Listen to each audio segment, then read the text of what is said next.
Good evening, everyone. Welcome back. Welcome back to the stream. Glad you could all be here. We've got some crazy countdowns going on here. Woof. Jesse, Axel, how's your weeks going? And Cool Man Chill and Autumn __. How's your weeks going? Well, there we go. Jesse got it right. Got a new haircut. Oh, it might be kind of difficult to see on the,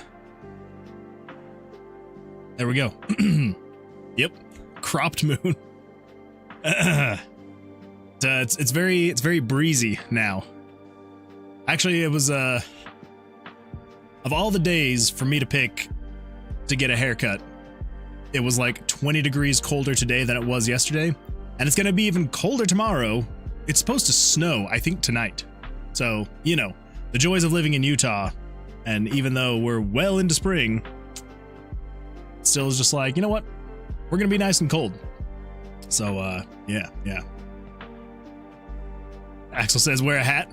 I probably should. It's weird though, because it feels like I've been wearing a hat 24/7 for the past year, you know. Is the background a bit different? Yes, that's the one. A little bit different. A little bit different going on here. Let's see here. Jesse says, it's been a dumb week, but I'm surviving. I'm glad you're surviving. That sucks that it's been a dumb week, but I'm glad you're surviving at least. Axel says he was a minute early. How was I supposed to know? I try to start right around the same time. I just sometimes, I don't know. Sometimes I'm like, I can start a little bit early, and other times I'm a little bit late, so I apologize for that. But, yeah. Axel says, my week's great. My mead is fermenting nicely. Very nice. I'm excited. I'm excited to see it and hear about it. Today was a bad day for shearing your wool. It really was. Yeah, I need to actually bust my hats out again, because, I don't know, when my hair gets long enough, I don't usually wear hats. And so now that it's short, I should probably, wear a hat. So, you know. Autumn __ says, does anyone have any random fun facts? I need inspo for my D&D session tomorrow. Oh, random fun facts. Well, there's this scene in Lord of the Rings where the actor Viggo Mortensen is very distressed because he thinks that the hobbits have been killed. And so he kicks a helmet, and when he does this, he screams out in rage, and you're just like, man, this guy is an incredible actor. There's just so much passion and just so much feeling behind his voice. When really he broke his toe in kicking the helmet. I bet you didn't know that, did you? Bet you didn't know that at all. Cool Man Chill wants to play D&D, but every time something bad happens. Isn't that the point of D&D? Something bad happens, and then your characters fix it. What do you mean in real life? Like something bad happens that keeps you from being able to play D&D? Because if that's the case, I feel like that is also the point of D&D.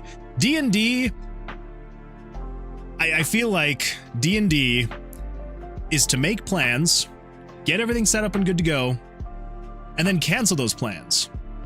And then keep just saying forever and ever and ever, for months and months and years saying, oh yeah, we need to get together again. We need to keep playing. And then you just never do. I feel like that is also what happens with D&D. So, Anyway. Axel says, I'm starting with a strawberry pineapple melanomal. I think that's how you say that word. If I like the meat enough, I'll send you a bottle. I will 100% take one, especially because it is a strawberry pineapple. That sounds really good. Zach says, whoa, haircut alert. I know. It feels very weird. I had a lot of people at work today. A couple people didn't recognize me. And then, everyone else was like, looks different, but it looks good. And I'm like, I'm glad you ended with, it looks good. Cause if someone was like, it looks good, but weird, then I'd probably be a little bit more self-conscious. So, hopefully it doesn't look weird. Hopefully. We'll see. We will see. All right. just says, I was glad I've been lazy and stayed nice and warm. So there you go. Sometimes the laziness can keep your head nice and warm if you just don't go out and get your hair cut. You know. All right. You look like Chris Pratt now. I'll take that as a compliment. Yeah, we'll take that as a compliment. I appreciate that. All right, unless you're trying to like diss Chris Pratt, in which case, thank you. Okay. Sorry, my phone went off and I figured I should probably check that because I've got a couple messages that I'm waiting on that are important. All right. Chris Pratt. Thank you, Axel. I appreciate that.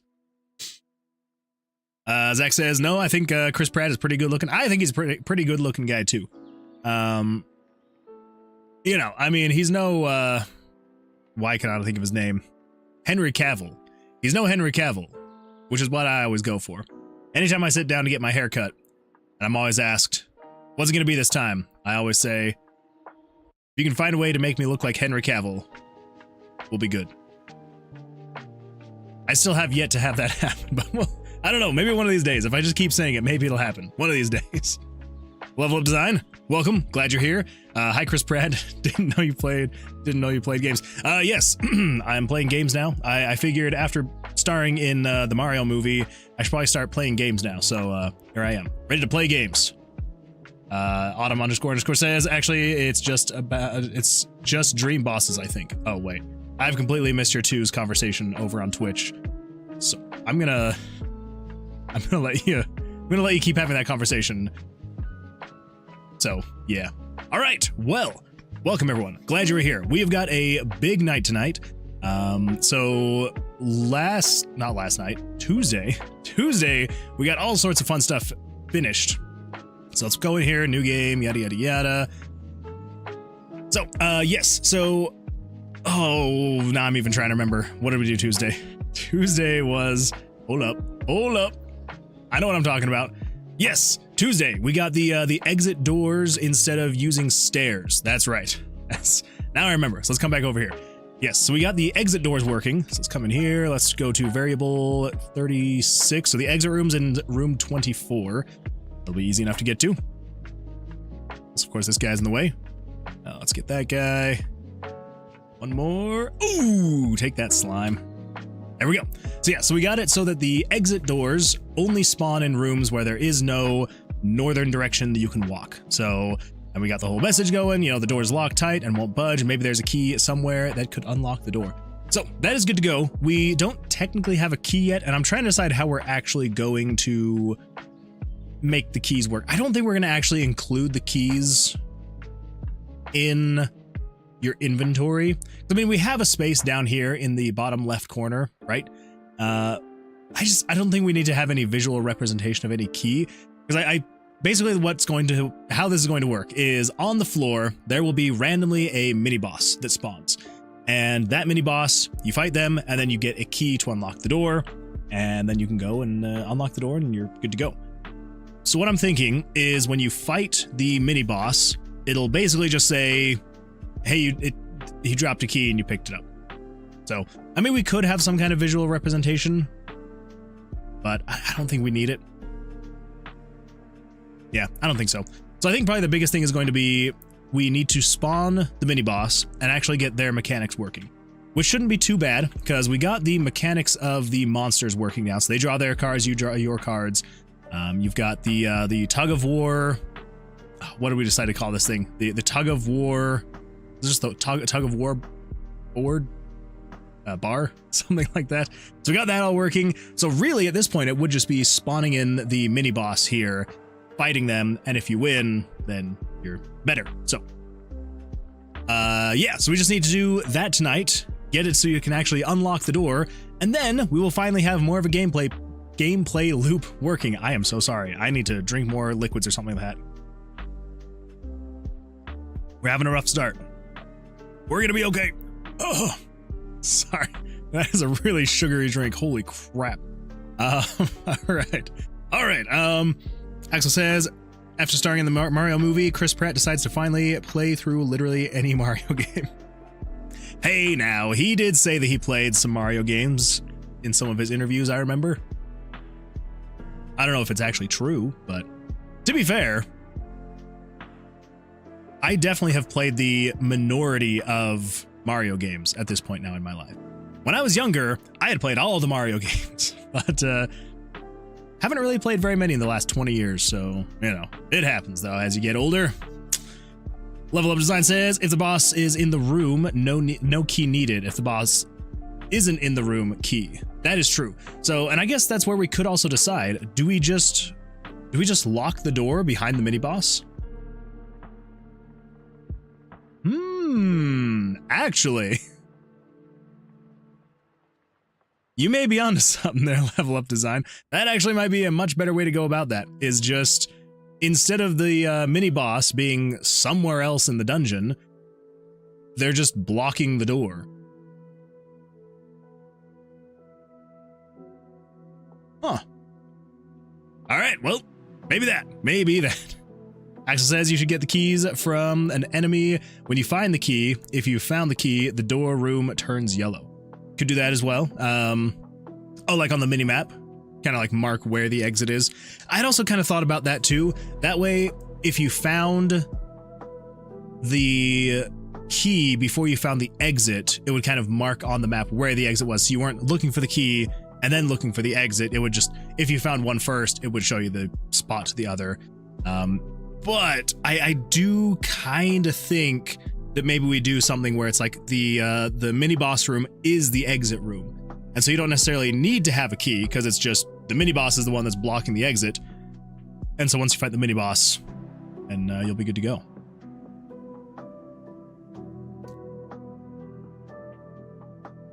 The scatter design does encourage more exploration. That is true.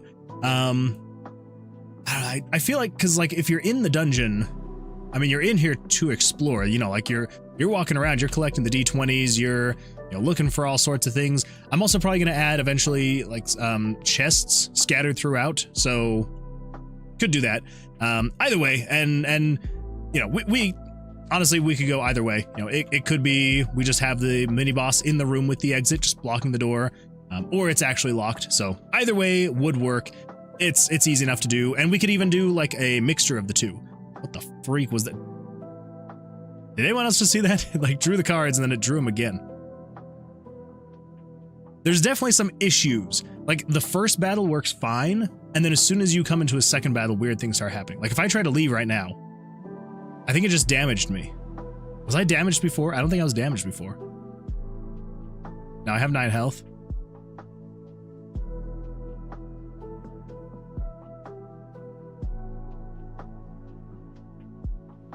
Oh, hold up. I want to test something.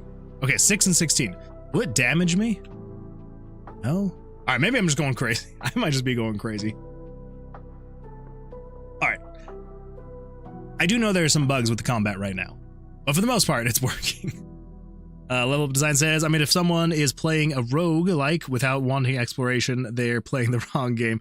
Yeah, that's true. And that's kind of what I'm thinking, is it's like, you know, you're in the dungeon, and the thing is, like, people could just rush through the dungeon. Like if they're just wanting to get as deep into the dungeon as possible, as quickly as possible, it could just be as soon as you find the mini boss, then you go for it. Kind of what I'm thinking.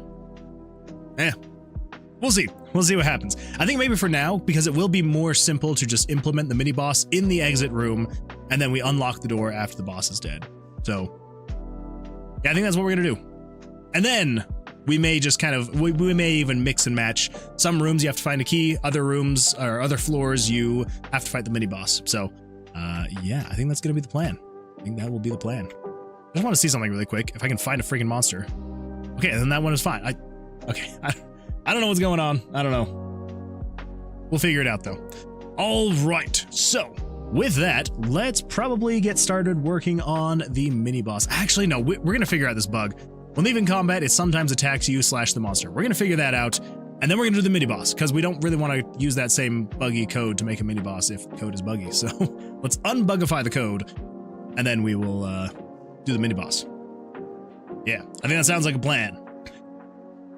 All right. I feel like I have let the Autumn __ and Cool Man Chill conversation go on long enough without me intervening.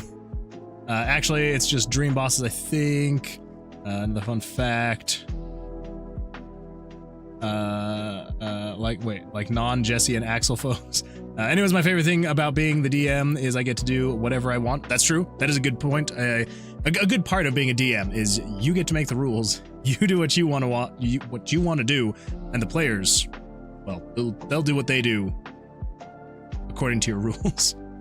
You want to put magic gunpowder in my fantasy world just for explosive barrels? Boom, gunpowder. That's a good point. Anyway, I'm very new to DMing, but ask me any questions. I've never DM'd an official session, but it seems like a good time. My wife really enjoys DMing though, and yeah, she really enjoys it. It is a good time. Loki, good evening. How's it going? Welcome. Let's see here. Yes, okay. All right. I think I got caught back up on Twitch chat. Let's see here. Axel says that's why the Binding of Isaac worked so well as an exploration style game. True, yeah. The other thing that could be done is the player can find an item that weakens the floor boss if they explore. That could be a good way as well. Well, I'm also kind of thinking, so maybe not necessarily having the key that you have to find, but I'm almost thinking we could put a chest, like, because when you fight monsters and when you kill them, they have a chance of dropping items. But I'm also kind of wondering if we do, like, on each floor there is one chest that you can find that will have extra items. So that would also kind of encourage a little bit more exploration as well, because it's like, you know, if you've explored almost all of the floor, you find the exit, but there's still like a little spot over in the corner. It's like, well, I want to go over there and see what's happening over there, see if the chest is over there. So we could also do that as well, maybe. We'll see what happens. Level Up Design says, on that note, gotta get back to work. Thank you so much for popping in. I appreciate it. Good luck with work, and I hope it goes well for you. This says non-Jesse and Axel folk. I'm concerned about that. Yeah, what did you mean by that, Autumn __? I feel like I may have missed something in the chat. Maybe. But as far as DMing goes, I love it. I teach lots of people tabletop, then the group schedule falls apart. That sounds right. What do you mean non-Jesse and Axel folk? Like Twitch chat? I guess that would make sense. It could be that. Could be that. Zach says, I'm kind of just here.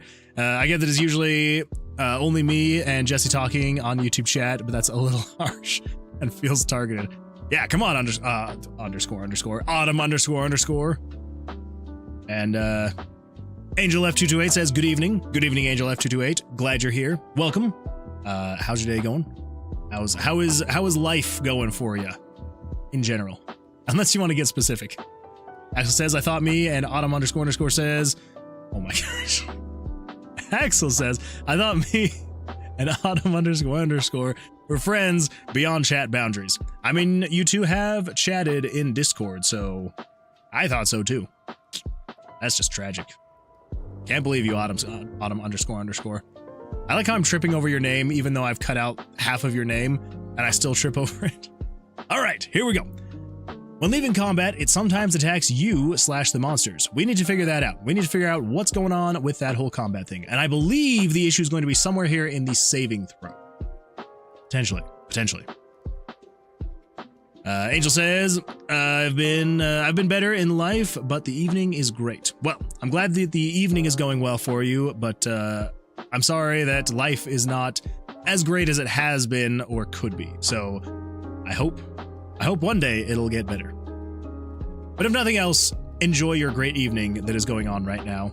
Because sometimes life in general can be not great, but so long as the little moments are good and you enjoy those good moments, that's what matters. In the end. It sucks going through the bad stuff in the moment, but as long as there are good moments. I've chatted on stream by watching the chats on screen. That's true. Actually, that's a good point. It's kind of weird to think about that, like, the chat is what you guys have to chat through, like, everything up here, that's all disconnected. Oh well, it happens. trail at Moon Mountain. We did, but I haven't been reading Twitch chat, sadly. I wait for Moon Man to say something before I pay attention to Twitch chat. That's true. That's true. Autumn__ says, y'all missed the message beforehand. Okay, I'm gonna scroll up and read the message. Like non-Jesse and Axel folks. Okay, here we go. Whoa, there's other people in YouTube chat. I forgot. Oh, okay. Like non-Jesse and Axel folks. Okay, that does make more sense. That makes more sense. All right, fair enough. We judge too harshly.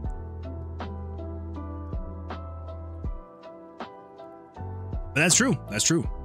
We do have some new chatters in the YouTube chat tonight. I feel like I'm trying to find the right spot to be in. There we go. Some new chatters, and it's a good time. So, welcome all new chatters. I appreciate you being here. Yeah, it was kind of weird. Well, the truth is far less fun, indeed. And let's see, what else did Autumn__ say? I was saying it was weird. Some people, okay, all right. So you explained yourself, so I guess I didn't have to go back and reread it, but oh well, we've done that, and that's what happened now. And maybe annoy Moonwine. Give me like 30 minutes. All right, no worries, no worries. Maybe by the time you get back, we will have this bug figured out. All right, so what is happening here? So the first thing that it does is it shows the little dice rolling section. So this dice rolling board, if you will. Angel says, I've watched some of your past streams. I want to say what you're working on looks and sounds amazing. Oh, thank you. I appreciate that. Can't wait to try it. Also, good freaking job getting there with RPG Maker. I'm very impressed. Angel, I appreciate that. Thank you. Yeah, it's a lot of fun. I honestly really enjoy the challenge of trying to build something like this on RPG Maker. It's definitely not that I don't know any other game making program. It's definitely not that. It's just that I simply purely enjoy the challenge of building things in RPG Maker. That's it. So yeah, I appreciate that. Thank you. Yeah, that honestly means a lot to hear.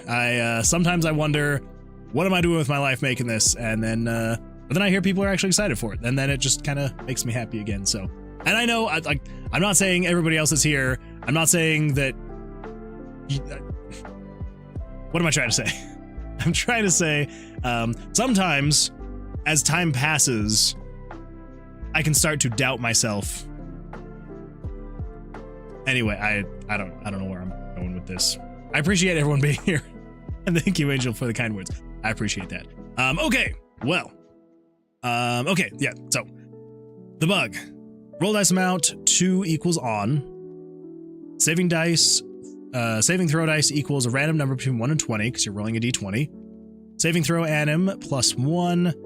So then if the saving throw animation is equal to 1, so this just determines the different animations that it plays. Because despite what you may think, that whole dice rolling animation, that is very much so handmade. It's not anywhere even close to being any kind of randomized anything. I may one day try to make it more randomized, but for now, nah. Don't know how I would do that. I'm sure it's possible, actually.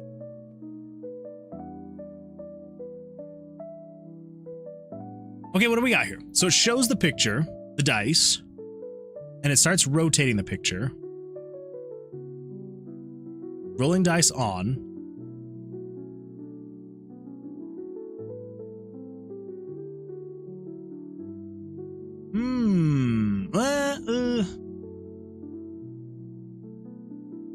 We couldn't get it to look quite as interesting as these handcrafted ones, but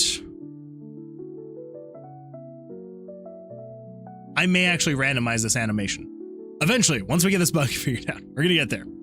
Ashley says, as we all are, doing this with RPG Maker is like that scene in American Dad where Roger the alien makes an M16 assault rifle with twigs, a rock, and some, I'm assuming some gum is what you mean. Because obviously you can make an M16 assault rifle if you just use some gum. Need a gun? Just put some gum in it. It's like that old Gurr quote where he makes waffles, and Zim is like, these are pretty good. What's it got in them? And he's like, it's got waffle in them. If anyone's seen Invader Zim, there's a good reference for you. Just says, wow, first autumn, then Moon Man, an evening full of betrayal. Wait, no, I'm not betraying you, Jesse. I'm assuming you're referring to the sometimes I forget about how excited people are actually about the project. It happens, okay? Time passes and that happens. Then later on, Gur says they are made with soap and peanut. Oh, that's such a good episode. Such a good series. It's a weird series, and it spawned some very interesting people. I saw this lady, she had to have been like well into her 40s and was like completely decked out in Invader Zim gear. Like it was hat, shirt, pants, shoes, and I was like, okay. I love Invader Zim just as much as the next person. But maybe when you're well into your 40s, maybe just the shirt. Maybe just the shirt. You don't have to be wearing the entire outfit. I don't know. Maybe I'm just being too judgmental. Maybe. If anyone's offended by that, I'm sorry. But I don't know. Like I would rock an Invader Zim shirt if I had one. Even though I'm well into my 30s, I definitely 100% would. But maybe not a jacket and a hat and the pants and the shoes. So I don't know. Autumn__ says, I'm excited to get the free copy for being an early supporter, which I'm sure will happen. I'm absolutely. We'll think about it. We'll see what happens. Loki says, have you read any of Jonah Vasquez's comics? I have actually not. I have actually not read any of his comics. Even Zim. I've never actually read Invader Zim. I have watched the entire show through like 20 times, but I've never actually read any of his comics. I can only imagine they're all just about as weird and deranged as the show was, so... I've watched interviews of him, and he scares me. He's a bit of a scary individual. Very creative, but a little scary. Autumn__ says, Moon Man, you are way into your 40s. I am not well into my 40s. 30s. Well into my 30s. That is all. I still have a good 6 years until I hit 40, so thank you very much. I will take your apology now. Axel says, I meant gum, but I thought I typed something way worse. Oh. Yeah, that's, I mean, American Dad does some crazy things, but I was like, I don't think it's that crazy. I don't think I can air it if it's that crazy. Okay. All right. Logan says the Johnny the Homicidal Maniac comics are great. Also, Squee! He actually streams. Really? He's streaming now? All right.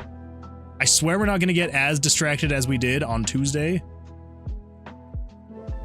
We're just going to take a really quick side tour.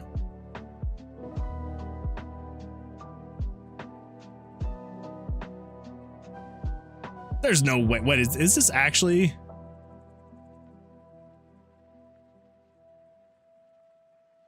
There's no way. What? I'm an artist and writer, afflicted with the need to game.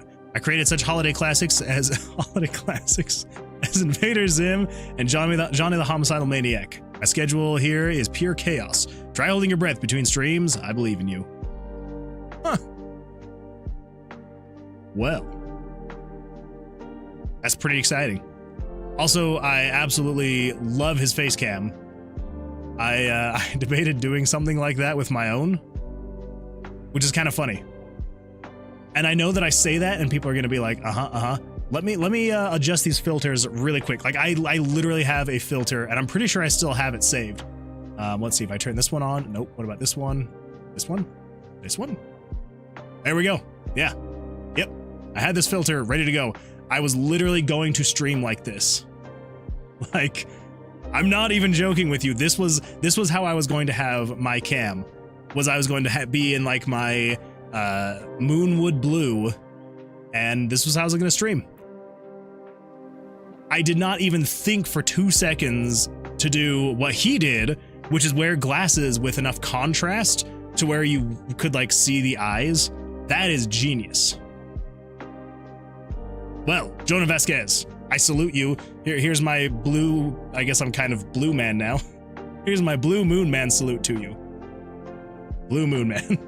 Bloon man. There we go.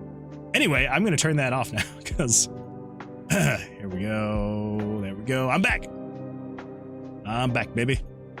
Anyway, that is very cool. I'm going to give him a little bit of a follow right there. Cool. All right. Well, here we go.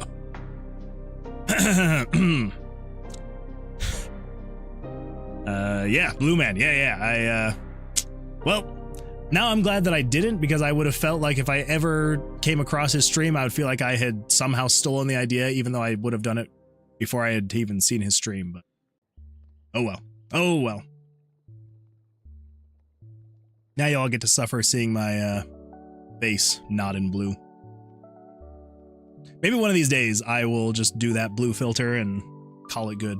All right, okay. Like I said, we're not gonna get distracted this time like we did on Tuesday. We're going to focus, we're gonna get through some stuff, we're gonna implement some stuff. Tonight, I wanna get this bug figured out, I wanna get the mini bosses figured out, and we'll see what happens. We'll see what happens. It says Moon Man, cyclically? Is that a word? Cyclically? I almost read it as physically, and then I'm like, that's not it.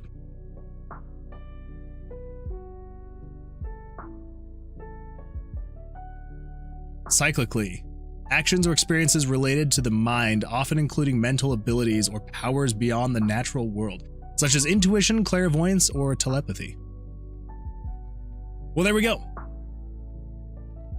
I almost cyclically stole an idea. I mean, I did because I set up the filter. Yeah.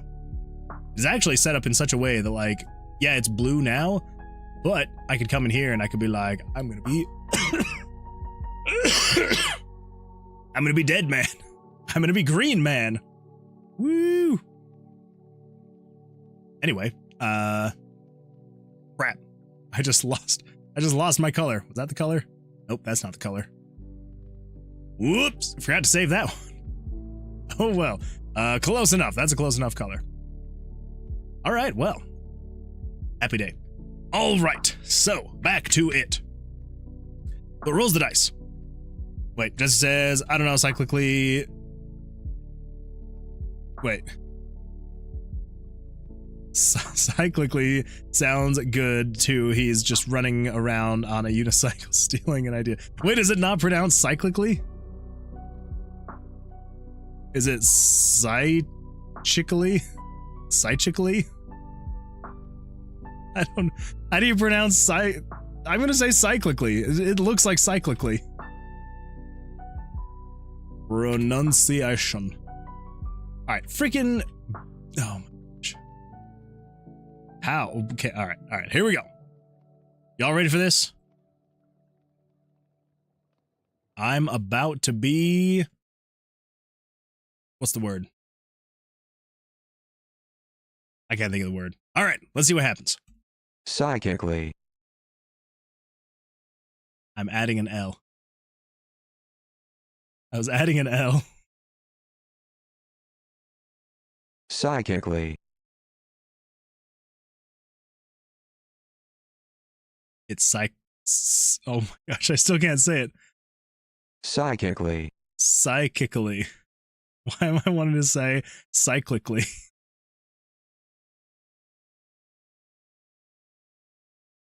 I'm sticking with cyclically, okay? I'm sticking with that. Oh, man. All right. Good times. Good times for all. Oh, yeah. I psychically. It is psychically, not cyclically. Hey, no one ever said I wasn't dyslexic. All right. It's understandable honesty. Do it. Stick to your guns, Moon Man. No, I can admit when I was wrong. I was wrong. It's not cyclically. It's psychically. There we go. Agent 258, hello. Welcome. Welcome back to the stream. How's it going? You think being omniscient moon man knows everything, but apparently not. Apparently not. I am so sorry to break that that persona that I had. So, oh well. Those cyclic Pokemons of the world. All right, we're moving on. We're moving on. I don't know why. I don't know why I thought that said cyclically.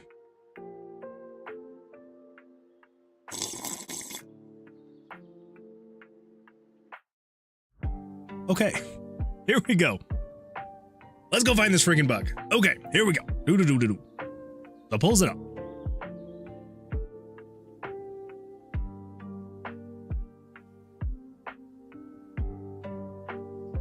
Actually, let's do this. When you're in combat,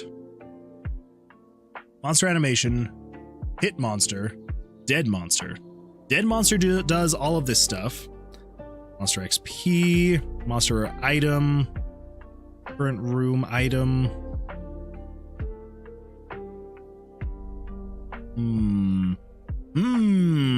Spawn monster is off. So new room is on, spawn monster is off. Player XP is greater than player max HP. Turn on level up. Okay, sure, whatever. If dead monster is on, item drop, spawn geodice, spawn necrodice, hydrodice. Okay. Well, we're not going to be spawning dice because you're not killing the monsters. Current room monster equals -1. We shouldn't need that. Change parallax. Dungeon UI. Erase the pictures. Change variables 81 through 83 to 0. 81 to 83. So monster cards drawn. Oh, we actually do need that. We definitely need that. That might actually be like the only thing we needed. Because everything else for the saving throw should be correct. Where the freak is saving throw? Puzzle timer, saving throw. There we go. I swear I clicked on this one already. All right, so we come down here, we do all of this stuff, yada, yada, yada. So when we do that, let's reset that. Okay. I think that should be good. Pretty sure.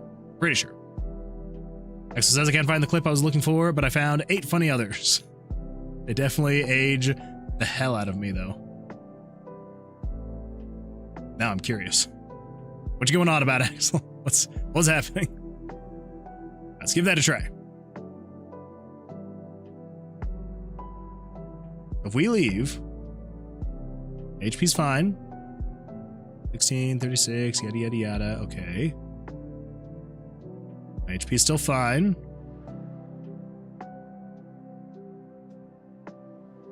All right, let's try this one more time.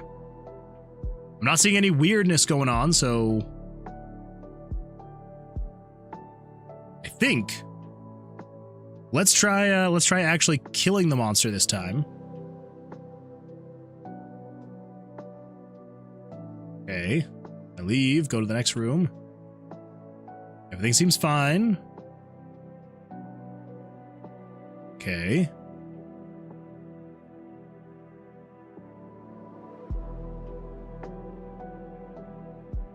All right. If that was seriously it, I'm happy. I'm glad that seemed to fix it. Cool. Axel says they're all memes from the late 2000s and early 2010s. That's not that old. That was like me in high school kind of time. It's okay, Axel. If it makes you feel better, I was graduated from high school by then. By the early 2000s or the 2010s? Or the late 2000s, early 2010s? Found the clip, I have it. Wait, Jesse, what year did you graduate? I graduated in 2010. By late 2000s? Okay, all right. 06. All right, so you were graduating high school when I was, like, starting high school, so it's kind of fun. Axel says I graduated in 2020.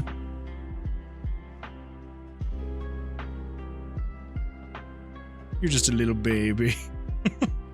Graduated 10 years before you did. Oh my gosh, I'm so old. All right, it's all right. Everything's fine. Everything's all right. Autumn__ says, I got something for you, Moon Man, that might help you. Oh dear. All right, let's get past this ad. Let me just give you it. There we go. How to get more done and waste less time.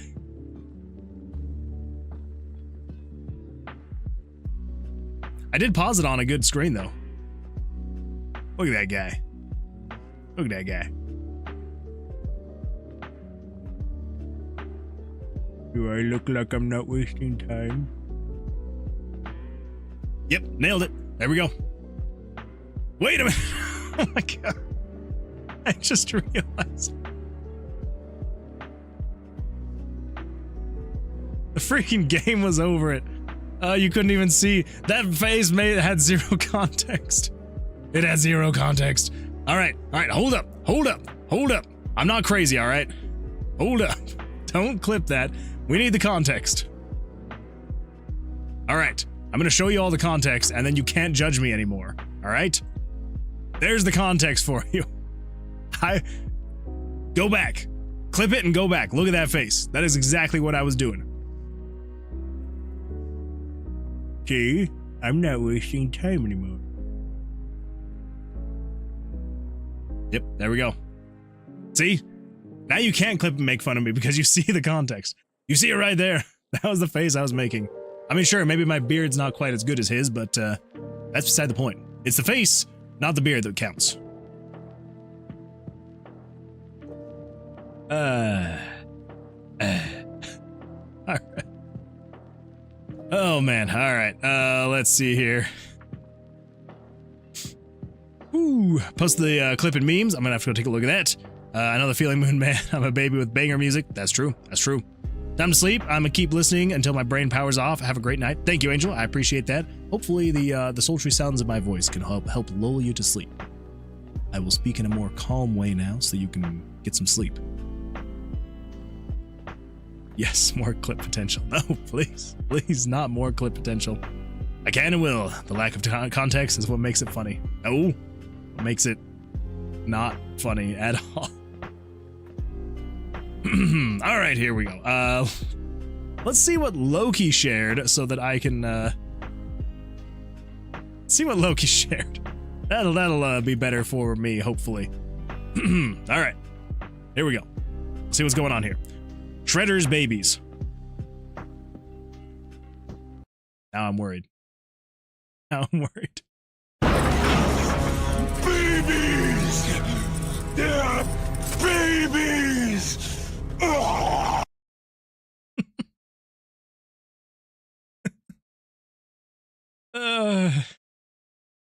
It's too perfect. Yep. That's you two. That's you, Axel, and Autumn__. You're babies! I was a few years old when you graduated, Moon Man. Hold up, wait, what? I was a few years old when you graduated. Wait, were you born in like 2005? If so, that's crazy. If that's the case, I feel really old. I'm gonna drink myself out of this depression. The punch is not helping me come out of this depression. Oh man. 1999.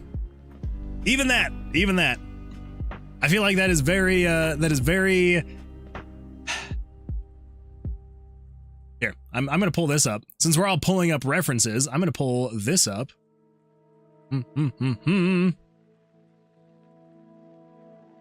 right, y'all ready for this? And this is actually contextual. All right, you all right? You ready? This goes out to all of you youngins. Take for granted your youth. It's a good time. Enjoy it while you can. Don't take for granted your youth. It's a good time. Enjoy it while you can. Don't take for granted your youth. Enjoy it while you can. It's a good time. All right. Let's get back to it. Oh, don't go down the age rabbit hole. It doesn't get better. It really doesn't. Once you hit a certain age, you just kind of have to stop asking other people their age, because then it's just sad for yourself. My kiddo is older now than you were when I graduated high school. My kiddo is older now than you were when I graduated. Oh, okay, all right. I'm enjoying it, Curly Mooner. All right, yep, that's enough talk of age. It's, we're gonna move on now. We're gonna move on. Watched a video the other day that said Jetpack Joyride was a fundamental part of everyone's childhood. I turned into a mummy on the spot. It's fair. It's fair.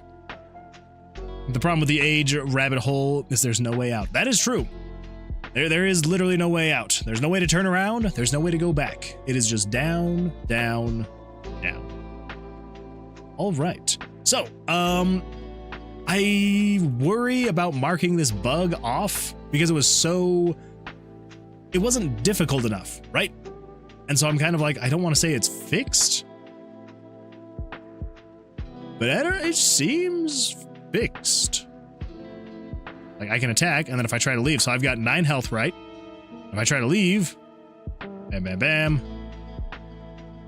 I leave, everything's fine, I go back, we both draw our cards, everything's hunky-dory, I leave,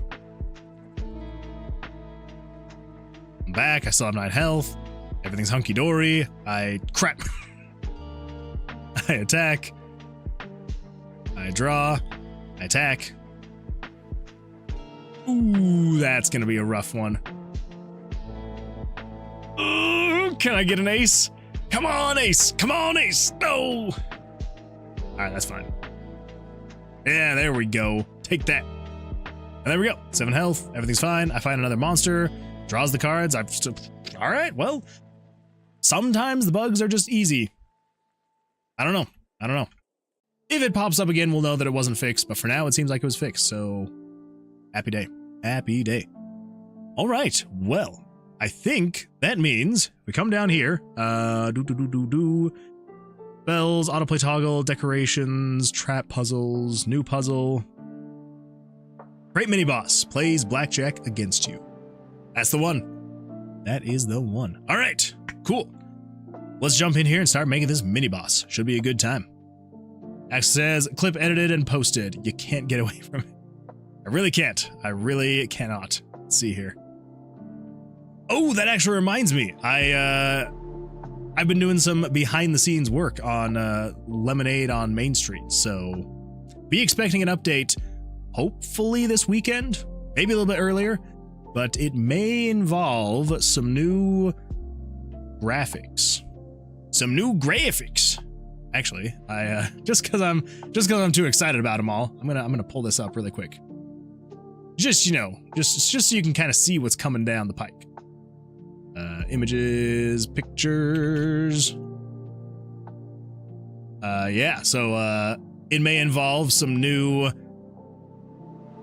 cup flavor fillings, and also some new cup graphics. Look at that, there's the new extra large cup. So, you know, looks a little bit better than the old extra large cup. At least I think so. I think it looks a little bit better. It's also, I know it's hard to tell, but this part's actually transparent. So you can actually see the drink pouring into the drink, which I'm pretty happy about. And on top of that, there are now icons for when you're making the drinks instead of it just saying lemon, cherry, lime. So I don't know. We'll see if it's any better. But I don't know. So just really quick as to like why I did all this change. So I made the let me see, let me pull this up. So I made this here, right? This is the icon for the game. So I made that, and I was like, I really actually like this image for the cup. And I was like, I also really like how this lemon turned out. And so then I was like, well, what if I just redo the cups? And so I redid the cups. And then I was like, anyway, then I went down a rabbit hole and all that fun stuff. So anyway, yeah, there should be some fun stuff coming up here for the next update. So yeah. All right, here we go. Let's see, what do we got here? Memes.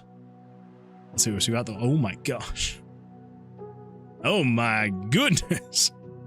All right, let's look at some memes. let's look at some Moon Man out of context, and then we're gonna make a mini boss. Sounds good. Also, that bad animator, welcome. Glad you're here. Welcome, welcome. Come on in here. Axel says, Moon Man, when you add your town square in game, you should add a lemonade stand too. I should. Honestly, like, you know how with Disney movies, there's always like little Easter eggs here and there where, like, you know, you'll see Buzz Lightyear in Finding Nemo. In Finding Nemo, and like you'll see like little references here and there, like, you know, between like Pixar movies and Disney movies and things like that. I'm almost kind of wondering if I should do the same thing with my games, is like I'll just have little things here and there. Actually, there kind of already is. Like, I'm already kind of setting this all up. It's like if we go over here to phone. Oh wait, this is this is Tomb of Versilius. That is not where we want to go. We want to come over here and over here. Images, pictures. So over here in the Lemonade on Main Street game, you look over here in the phone open. You got some Moonwood Mobile over here. There's a little Easter egg for you. Also, I don't know if anyone has caught this yet, but I actually don't know, honestly, if anyone would even catch it, because I didn't go with the full name, but I called it Verk University. So, you know, Versilius University. I don't know. It probably was not enough to actually make that correlation. Maybe I'll just call it Versilius University. I don't know. Anyway, I think it'll be a good time. All right, here we go. Here we go. Let's look at some memes. Then we're gonna look at some out of context Moon Man. Oh, is it the fireworks one? Is that the one you were talking about? Oh, I love this one. I love this one. All right, here we go. Let's get that paused. Let's get this turned up.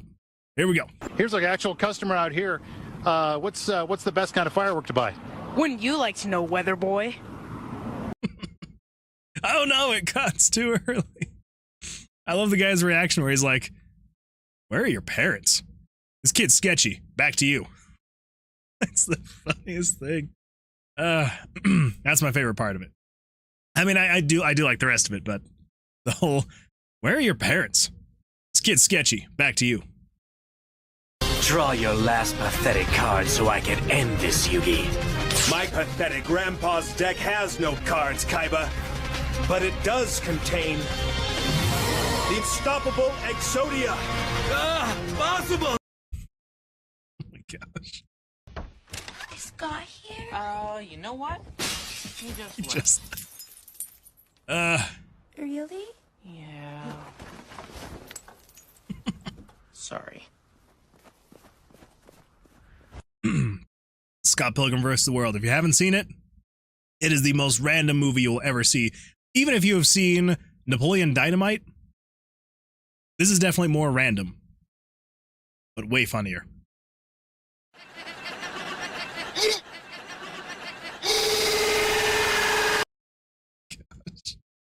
What is wrong with people? When you try your best, but you still suck ass.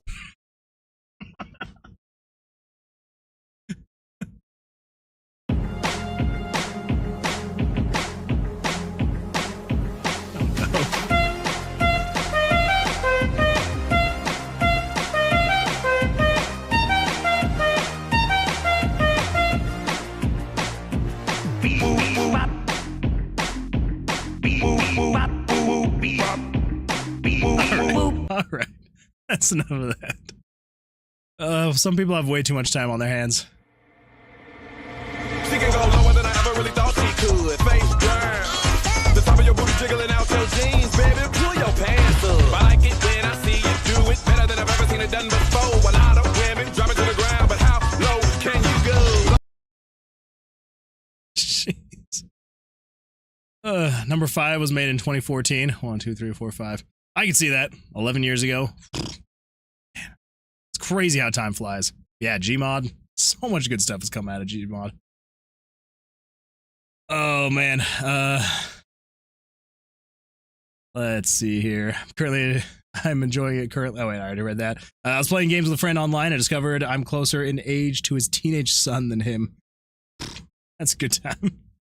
Moon Man, I'm sorry. Actually, get ready for the clip. More like the Versilius. I could go that way, actually. Glad I remember all these. I have not, so far, I have not seen, well, okay. aside from, okay, all right. I shouldn't say I haven't seen none of these. I've seen this one. Obviously, I've seen the Scott Pilgrim one. Oh, no. Autumn, what are you doing? What are you doing? Oh, I'm trying to remember the details of sing mode. What was sing mode again? Is that I have to sing everything for like the next minute? Oh, no. No, no, no, no, no, no, no, no.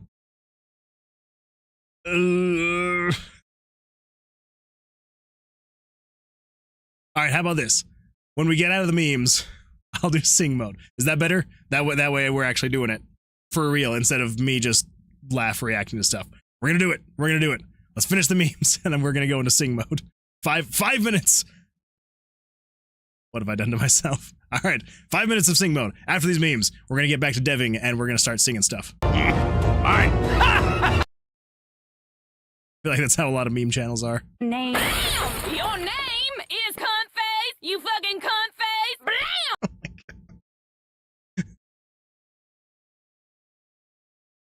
I love Robot Chicken. Maybe not on the stream. All right, here we go. Roger teaches you how to make a gun. I take these twigs, this small rock, and my bubble gum.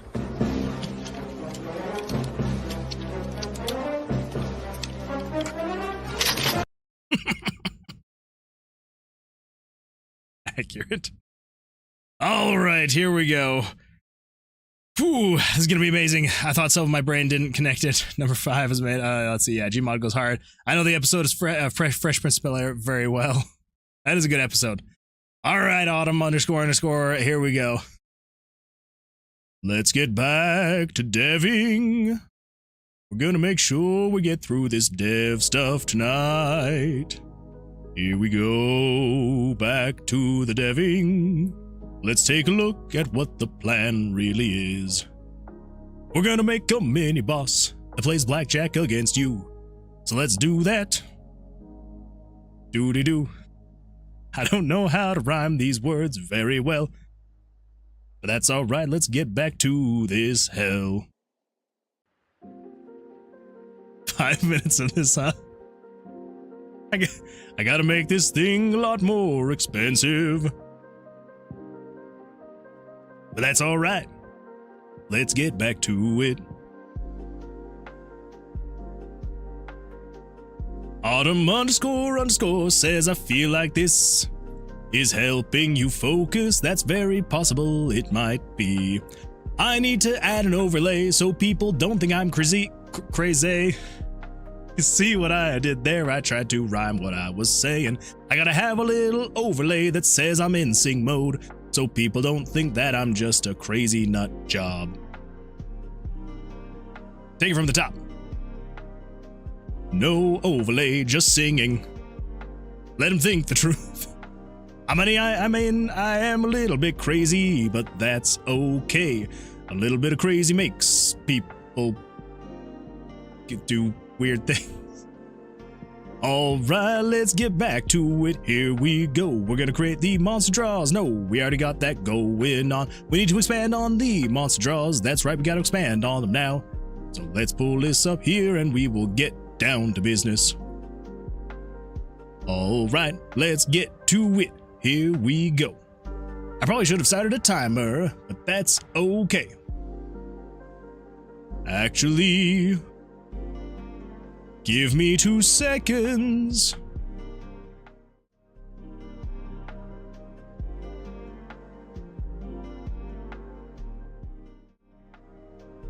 And I am back.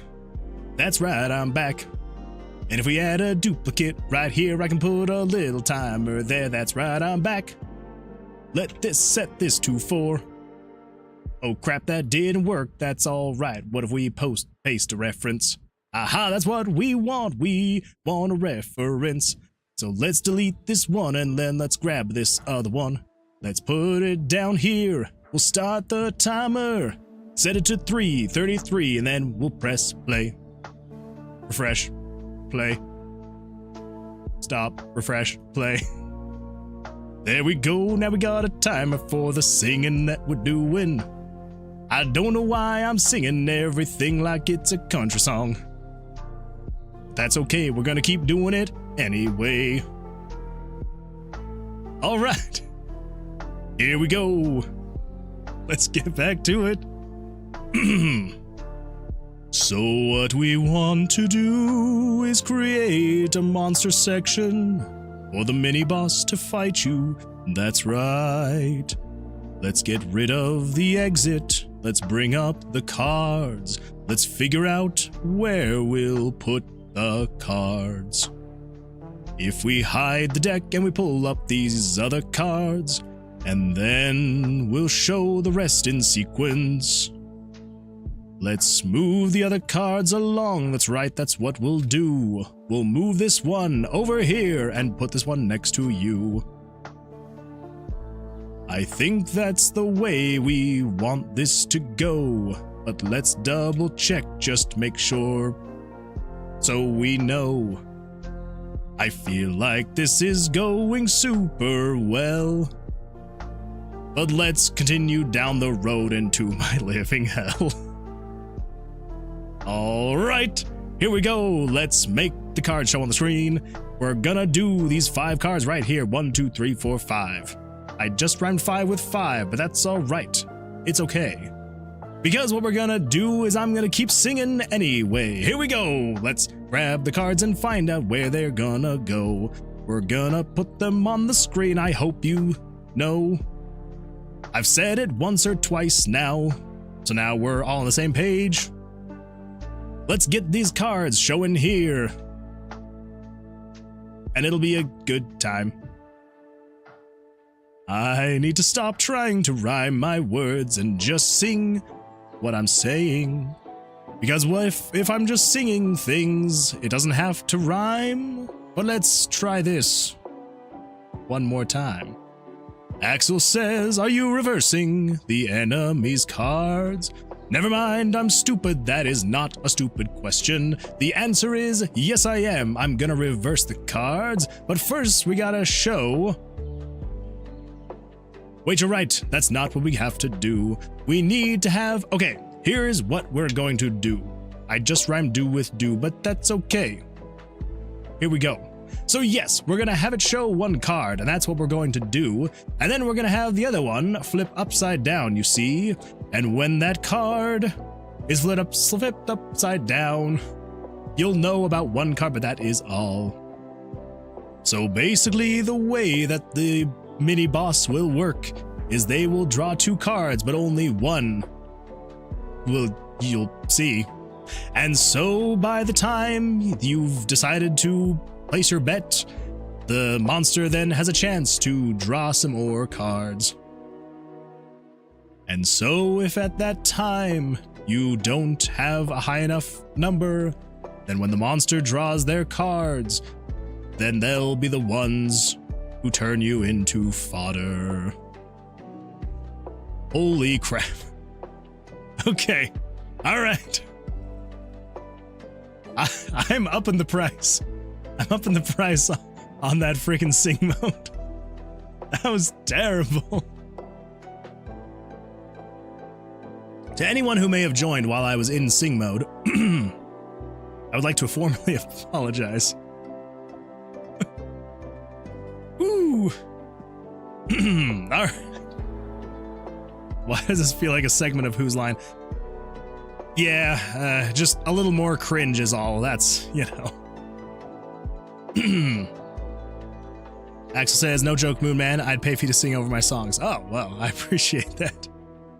I feel like if I'm actually trying to sing, I can sing, but when I'm trying to just speak and sing, I don't know.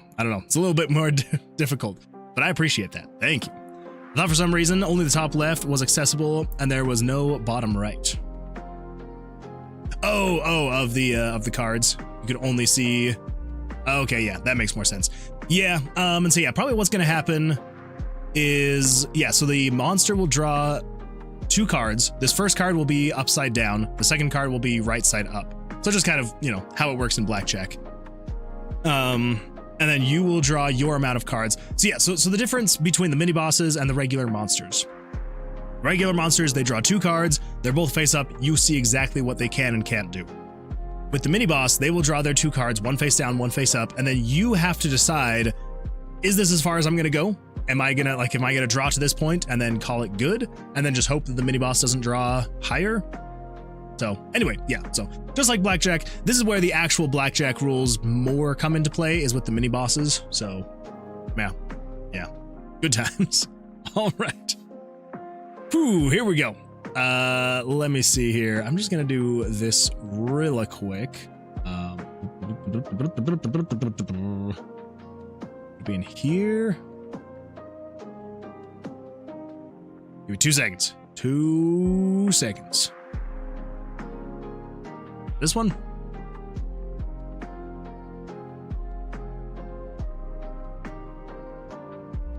Here we go. Nope, not there.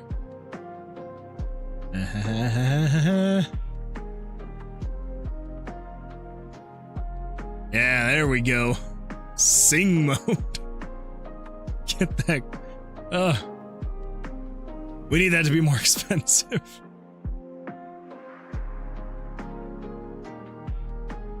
Yeah. There we go. Okay. I'm going to come up with more channel rewards, I promise. But holy crap. I don't usually get very embarrassed very easily, but I hope you're proud of yourself, Autumn__.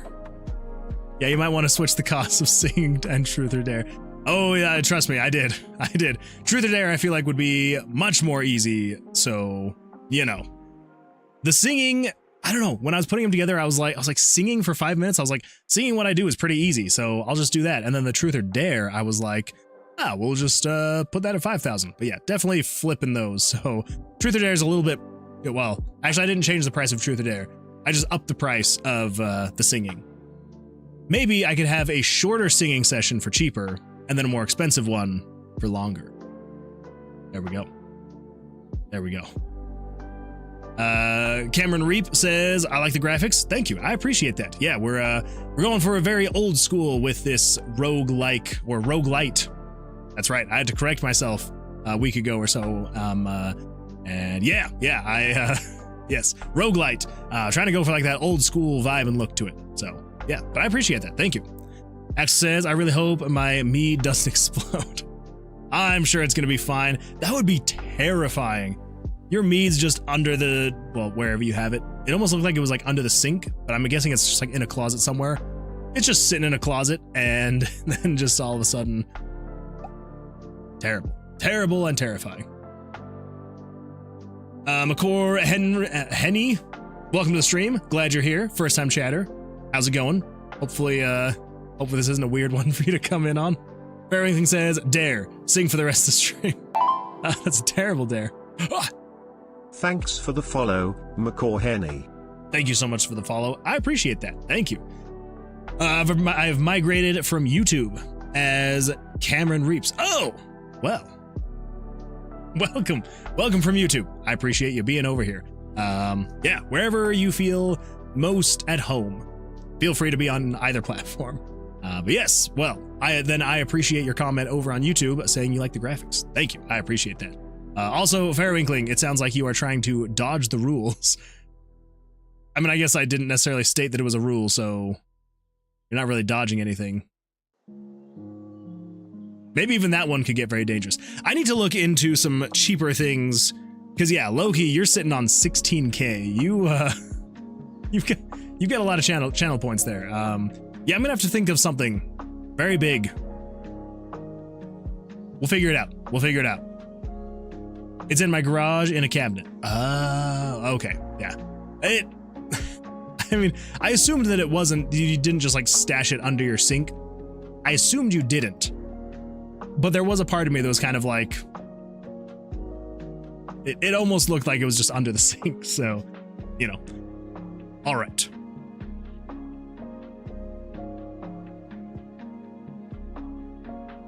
So what's the best way to do this? Because I don't want to disturb all of this here.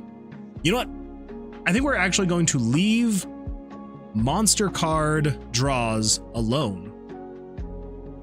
And instead of trying to build into that event, we're just going to come in here and we're going to do mini boss card draws. That way it's completely separate. We can do whatever we need to, whatever we want to it, and it's not going to mess up the actual monster cards. I think that's going to be best. I think. X says, I'm worried though. I live in Southeast Texas. This place is called the Devil's Armpit for a reason. It gets hot AF. Yeah, I feel like that's most of Texas, especially Southeast. Yeah, Texas gets very hot. I do remember it being way too hot when I lived there. I loved being there, but it was so hot. Way too hot. I worry the heat will ruin the mead. I could see that, maybe. I mean, I'm assuming that your garage probably doesn't have any kind of like ventilation or cooling or anything like that. Does it say like a specific temperature it should be not operating at, that it should be brewing or sitting at? I don't know. What do you consider it when the mead is doing its thing? Is it brewing or is it doing something else? I don't know. I don't know what that would be called. Of course says, what engine are you using? I am using the RPG Maker. Excuse me. I'm using the RPG Maker MV engine. So yeah, it's a good time. It is the only engine I know, so it's the engine that I use. But yeah, I don't know. It's fun. I like it. I enjoy it. Yeah. So I don't know if you have any experience with RPG Maker, but it's a fantastic stepping stone for getting into programming. And then for people like myself who don't take a step off that first stepping stone and I just sail the stone down the river, then, yeah. What I'm trying to say is it's a great way to learn. And if you feel like you have learned a lot and you want to continue with game dev, I would highly recommend going and using a different engine. But it does everything that I need it to do, so, gets the job done.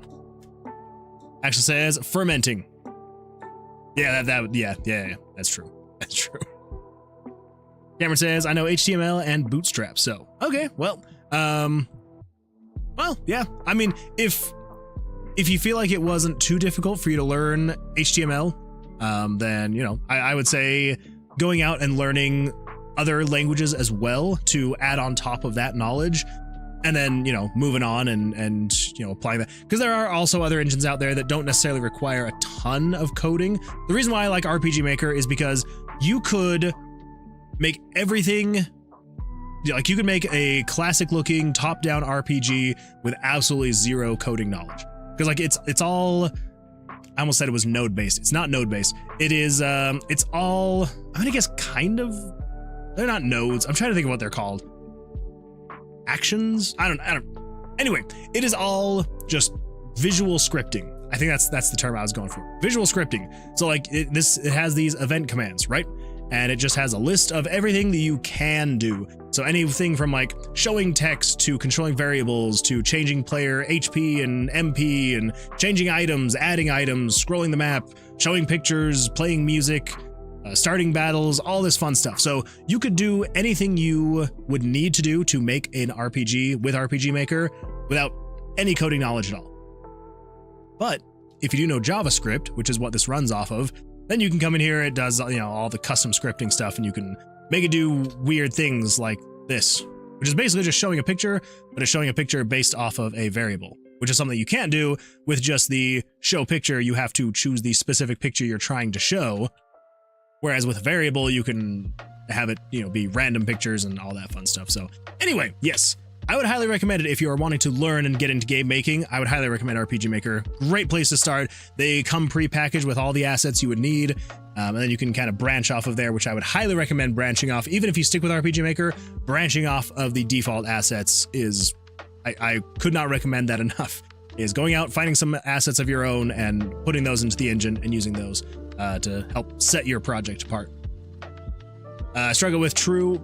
Oh my gosh, I thought there was a spider by my head. I just about freaked out. Okay, it's not, okay, all right. I think it was just like a reflection. Sorry, that scared the crap out of me. I struggle with true programming languages. Tried Python, didn't snap. I might have to try it. Seems like Scratch, but easier. Yes, yeah, I would definitely compare it to Scratch. Some really good stuff. And there's also really great tutorials out there that, you know, help kind of jumpstart your path into it. They also have example maps built in so it can kind of show you how to map things, how to create events and all that fun stuff. So yeah. Alex says, so yeah, heat can affect mead's fermentation process, but that just means I may need to take longer in secondary.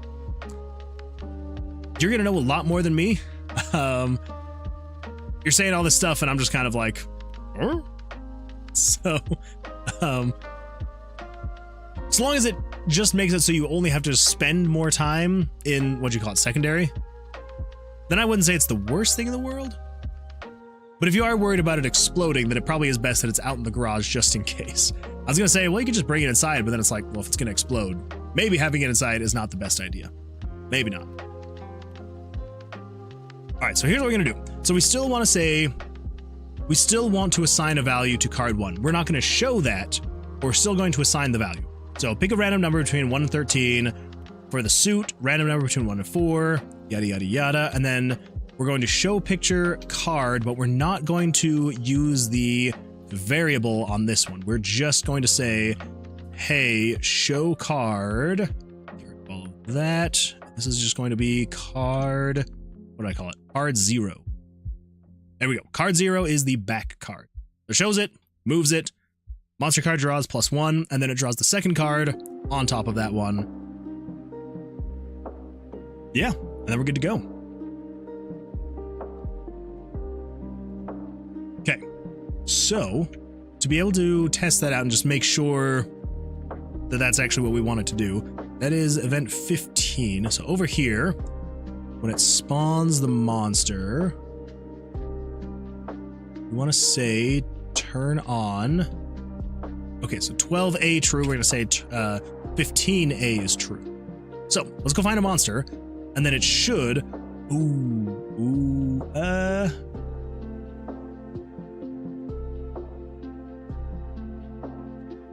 The thing that's coming in my head is you will see it in like 2 seconds. When we find a monster, sure, it doesn't show the card, but it's showing the value here. Okay. All right, so here's the plan. We're going to have an extra variable that this first card puts its value into. Because I think right now, let me unfull screen this just so you can see. Let's pull up the HUD elements. We're going to look at 12. Where is that thing? 12. 12, 12, 12, 12, 12.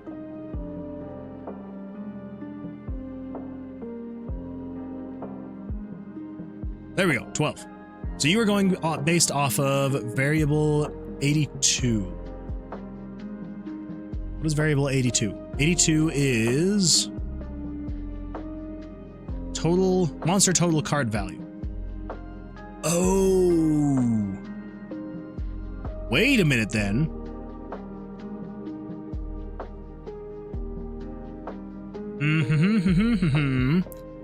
So over here, card 1 and then card 2. Okay, all right. So here's what we're gonna do actually. Let's just take, just for now, let's copy and paste that, and then let's add just a random switch if this switch is on, sure. And then over here, we get rid of the card 1 value checks, get rid of Blackjack,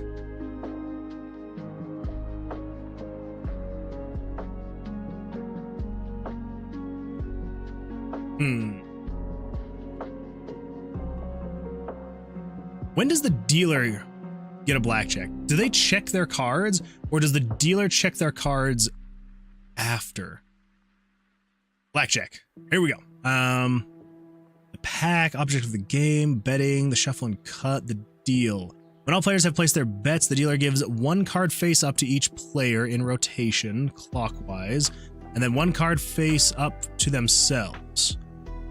Another round of cards is then dealt face up to each player, but the dealer takes the second card face down. As each player except the dealer receives 2 cards face up, the dealer receives 1 card face up and 1 face down. In some games played with only 1 deck, the player's cards are dealt face down and they get to hold them. Today, however, virtually all Blackjack games feature the player's cards dealt face up on the condition that no player may touch any cards. That is true. I do remember that. Dealer checks their cards instantly if they have an ace or 10. That's what I figured. So we actually do still need the card 1 check.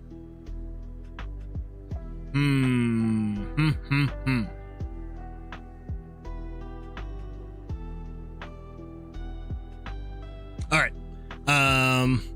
Let's see. What do we got here? It also reminds me of a more visual Smile Basic, which was a game-building port of Basic for the 3DS. That's kind of cool. I have never even heard of that. That sounds like a good time. Sounds like something my cousin would have used a lot. He's the kind of guy that would like to tinker with stuff like that. So making mead is called fermentation. After 1 month, you move the liquid from the... Excuse me. I'm back. Remove it from the carboy to another. You then cold crash, put them in the fridge. It's okay, I'm just dying a little bit. Put them in the fridge to send the impurities to the bottom. After cold crash, you rack the meat again, leveling the impurities. You add new honey or fruit to add sweetness after stabilizing, making it so the yeast stops eating sugar, then age another month. Holy smokes, Axel, I had absolutely no idea that it was going to be this intensive. Jeez. That's insane. That's going to be really cool, though. After the second month, you bottle and let the brew bottle age for another month before drinking. Yeah, that is crazy. So yes, the dealer checks first before any player takes their turn. Yeah, that's what I was figuring. And so, yes, so basically we still need to have the card 1 and card 2 get checked. Because this is checking the cards. So it's saying, hey, is the card between a 2 or a 10? That means it's just worth 2 or like 2 through 10. If it's a jack or a king, that means it's worth 10. If it is an ace, that means it's worth an 11. And then after card 3, that's when we need to do the soft hand checks. But since it's just card 1 and 2, we don't need to do the soft hand checks. So,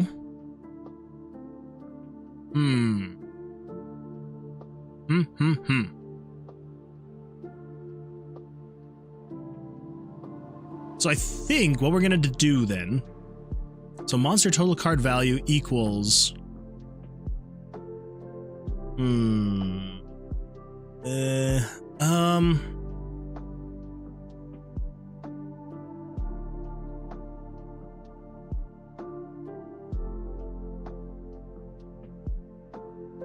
okay, yeah, so I think what we need to do is we need to say, well, because it needs to check if it's either, the thing is, like, the first card could be an ace or a 10, jack, queen, or king. And then the second card would have to be the opposite of whichever one that is. So if the first card's an ace, then the second card would need to be a 10, jack, queen, or king. And then if the first card is one of those 4, it would then need to flip, and the second card would need to be an ace. That's how the dealer would get a blackjack. But the thing is right here. So it's saying set the monster total card value variable to equal the MB, the mini boss card 1 value, right? Which is great. But then down here, it's now saying, hey, just have it equal 10, which is fine, but we still need to rely on this variable to be able to show the cards correctly when they eventually flip. Otherwise, it's just always going to show that the monster's first card was a 10. Like that's just what it would, like if it were to be between a jack, king, a jack, queen, or king, it would always just show as being a 10.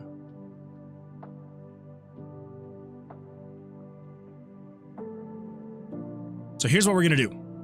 Before it starts any of this, we're just going to say control variables. What variable is this again? The MB, so 501. Okay. So down here in 501, 501, cards, the suits, total card value, and then we're going to say this is the mini boss first card backup. We're going to back up that variable into this variable. So this variable is going to now equal card 1 value. That way we have a backup of that value, so we can still do everything here. Yes, except for that we don't technically really need to.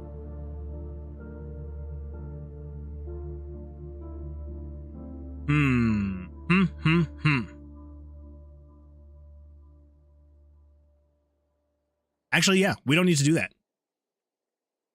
Well, okay, the backup is needed, but here's what we don't need to do. My goodness. I am so sorry. Here's what we don't need to do, though. We don't need to actually set the monster total card value to equal that. Here's what we're going to do, though. We're going to say... Yes, yeah. We don't need to do that. So let's cut that. Let's delete that.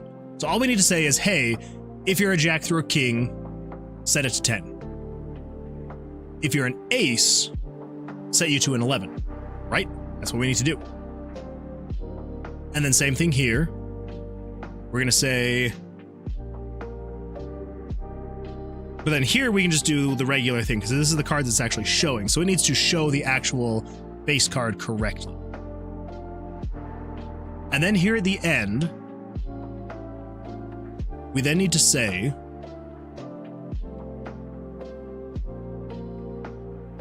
Wait. Do not set these. That's what we want to avoid doing. Because those are not going to equal, because we don't want the player to see the monster's total draw value. We only want them to see this top card. That's all we want them to see. So this is just setting the card 1 value to either 10 or an 11.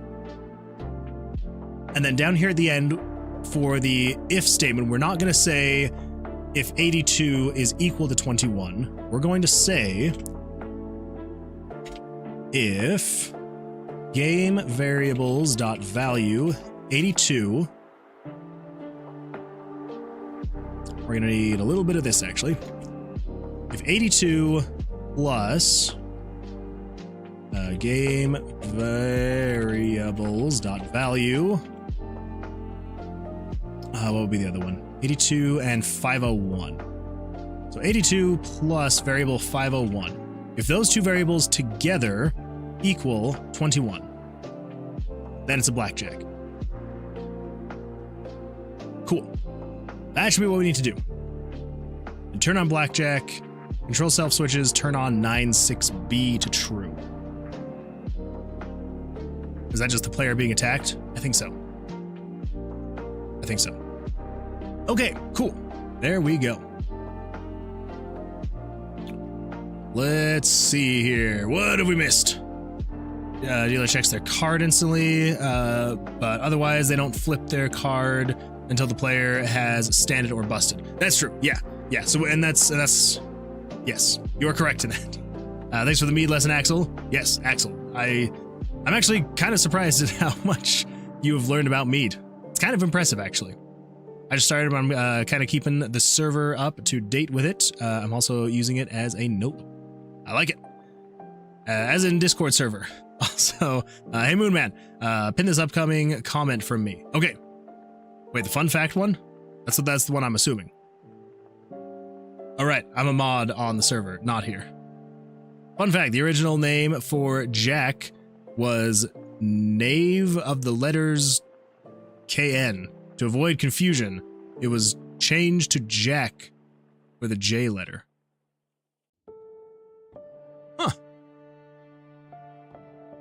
Well, you learn something new every day. I would have had not the slightest of clues. I've been studying mead for the last year. I was going to post the Discord link. Oh, gotcha. Is it working for you, or is it like blocking your message? Because knave is another word for Jack. Well, there we go. Because I'm not a mod, I can't post links. Oh, that's fair. Well, yeah, we can do that. Let me just see. What do I have? Okay, I'm gonna paste that there. Let me grab this really quick. For anyone who's interested in joining, I hope this is still good. Okay, good. It is. There we go. There's the Discord link if anyone feels so inclined to join the Discord server. We've got a good time going on over there. It actually is a lot of fun. We have a lot of good conversations over there. Honestly, if you consider putting it into your bio, it should be there. So there should be, check this really quick. Your channel. There we go. So yeah, so it should be, you should have the more links. There should be the Discord server right here. So yes, there is that there. Oh my goodness, everybody. Look how close we are to 250,000 views. I am so excited. We're getting close. We are getting close. But yeah, so it should be there. It actually also should be, let me pull this up really quick. Ooh, I don't want to hear myself. It should be also in the description here. There we go. Join our Discord server. So, yeah, there we go. Hopefully that'll be good. Hopefully. Let's see here. Animator keeps my Discord link in his pins in his phone. I like it. Okay, television there. You're totally fine. No worries at all. I wonder how many views I'm at. Ooh, what do we got, Axel? Where are we at? Actually, I suppose I could just click on this. Let's give Axel a little bit of a shout out here. Here's Axel Benedict. If you like absolutely fantastic music, I would highly recommend going and giving him a sub. Ooh, Axel, you are close as well. Look at that. Getting close. You are almost also to 250,000 views. Not bad. Not bad at all. Be right back. Good luck, Jesse. Good luck. Stay safe out there. Autumn__ says, I think I'm going to sleep now. See you Sunday. Thanks so much for being here. I appreciate it. Go get some rest. Yeah, I appreciate you being here, and Sunday should be a good time. So until then, good luck. Hopefully everything goes well for you. Almost all of them were from 3 Eevee videos. That's fine. Doesn't matter. As long as you got the views, that's what matters. On a playlist called Meet the Team. Hey, take the views where you can take them. All right. Now, I think this should be good. So it draws the cards. Right, so it draws them, animates them, everything's good to go there. And we come over here. And then it is... So it sets, so this is the backup. And then it just says, hey, are you 11 through 13? If you are, just set it to 10, because Jack, Queen, and King are all equal to 10. If not, then it just says, hey, are you equal to 1, which means it was an ace. So if it is an ace, then set it to an 11. And then it does the second card stuff. And then at the end, it just says, hey, is variable 82 plus variable 501 equal to 21? If it is, the monster got a blackjack, do all the blackjack stuff. If it's not, then it just turns off A.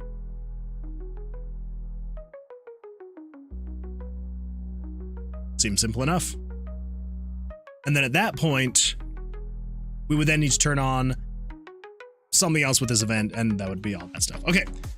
So then we're going to say here at the end, so if you are equal to blackjack, do that. If you are not blackjack, then we're just going to say monster card total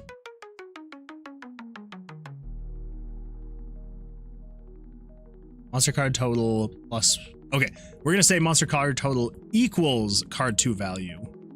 And then this one, add to the card value. Cool. Let's also say control variables set 522, the mini boss first card backup, set that to 0. So just get rid of it. We don't need the backup anymore. If it's not a blackjack, doesn't matter. Wait. Yes, it does. Ooh, that was close. Okay. At that point, then, we now need to come in here and do this again. Oh boy, that was close. So not blackjack, do this. Say, we don't need the backup.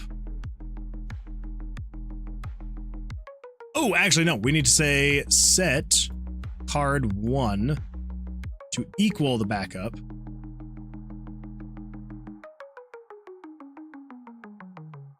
Actually, no. Don't do any of this stuff.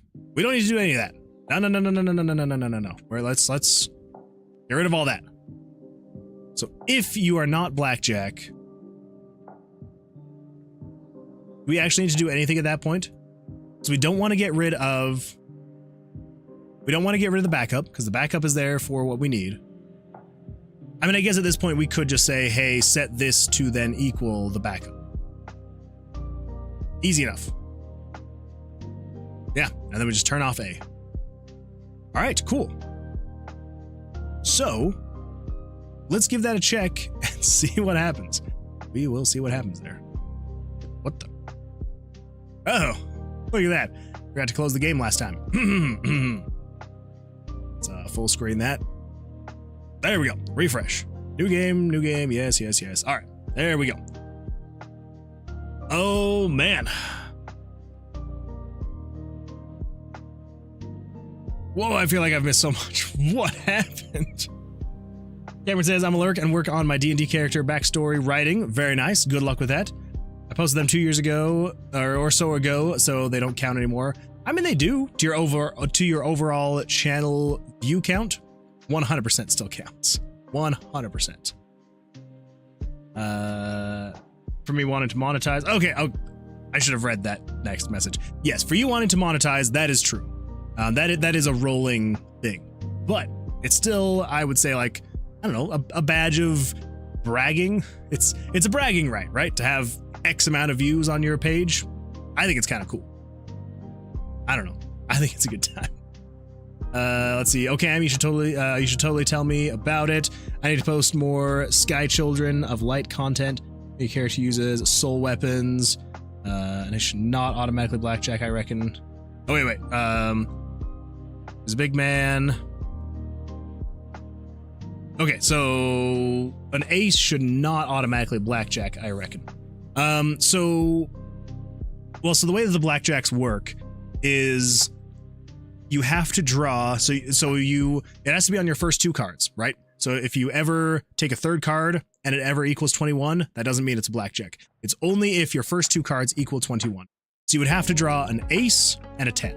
And that's the only way to get a Blackjack. No other way will get you a Blackjack, just if your first 2 cards are some kind of 10, so whether it's a 10, a jack, a queen, or a king, and your other card is an ace. It's the only way to get it. So if the monster draws an ace and a 10 of like a 10 valued card, then they would get a Blackjack. They automatically get to attack, and yeah, and then you draw more cards after that. Actually made an art for her too. Keeps a soup pot in his hands. Starts combat. He puts this pot down and uses his ladle and as either a melee weapon or uses soup for buffs or damage. But it never moves. I have 369, which is good for 7 videos, mostly Sky stuff and probably mostly me. There you go. Not bad. Nick, hello. Welcome. Glad you're here. Welcome to the stream. How's your week going? All right, so let's go check out. Let's go check out this monster and see what happens. So it should draw the 2 cards. There we go. We've got the 4, which is saying that it is equal to 4. Fantastic.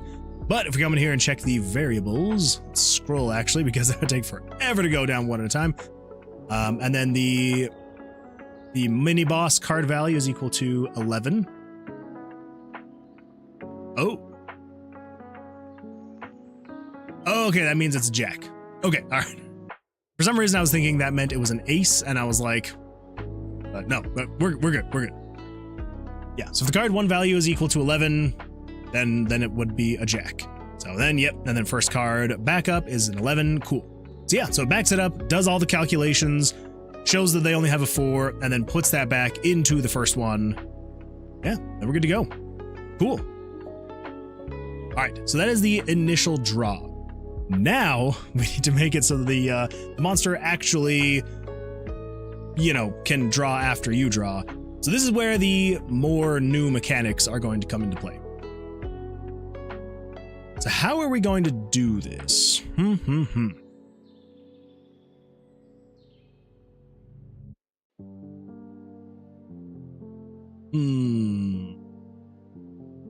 What's Sky about? I have ADHD and a small memory phone, so yep, no videos for me. It's cozy MMORPG. Oh. Wait, what was it called? Sky... Children of Light. I don't think I've heard of this one. Online game. That Sky game.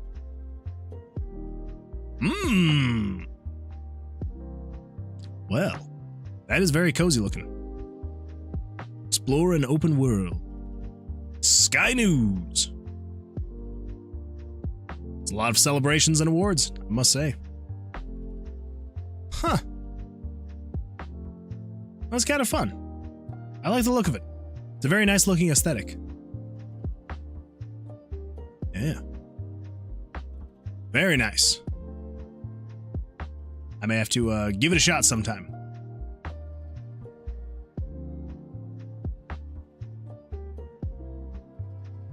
Essentially, you're a carrier of light, and you are tasked with bringing light back to the spirits who live there. Simple, but I like simple. Simple is very nice. It's an open world puzzle game. That's what it kind of looked like to me. I could be wrong though. No, not really. Oh, well, never mind. I forget the game, but that one open world puzzle game is amazing AF. I don't know which one that would be either. Oh, Moon. What? What? What?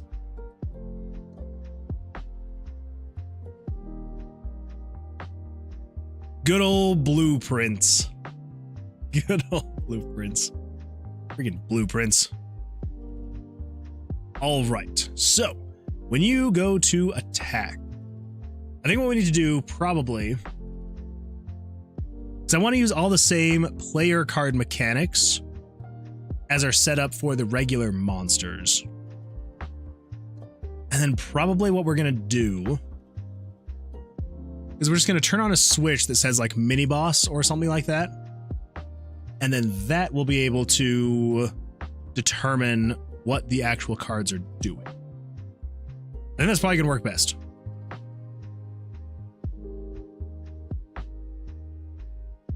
That's by the same people who made Journey and Flower. I have not heard of that one. First-person puzzle game, right? But it's also a roguelike. Blueprints. We copying the next Joker. Not a roguelite. I believe you only unlock areas outside the house, and they actually don't do much. Yes, with Blueprints. Axel is teasing me because yesterday or Tuesday, we were chatting about this game called Blueprints, like Prince. But for some reason, because I hadn't heard of it, right? I can't remember who in chat was like saying like, oh yeah, it's a pretty big one right now. And so I looked it up. So I Googled Blueprints game. And oh my gosh. Come on, Windows. So I pulled it up and I was like looking at Blueprints and I'm like, nothing's popping up. And so I was like, maybe Blueprints game. And I'm like, okay, well, here's Blueprints on Steam. So I pulled it up and I was like, this is literally just like this is the Unreal Engine 3 character model. And I'm like, what is it? And I was like, what are you talking about? That it is a popular thing that a bunch of streamers are playing. Like this doesn't look like a game. It's got 2 user reviews. It's out in 2022. I'm like, what are you talking about? But yeah, no. It was a Blueprints game. This is the actual game that they were talking about on stream yesterday.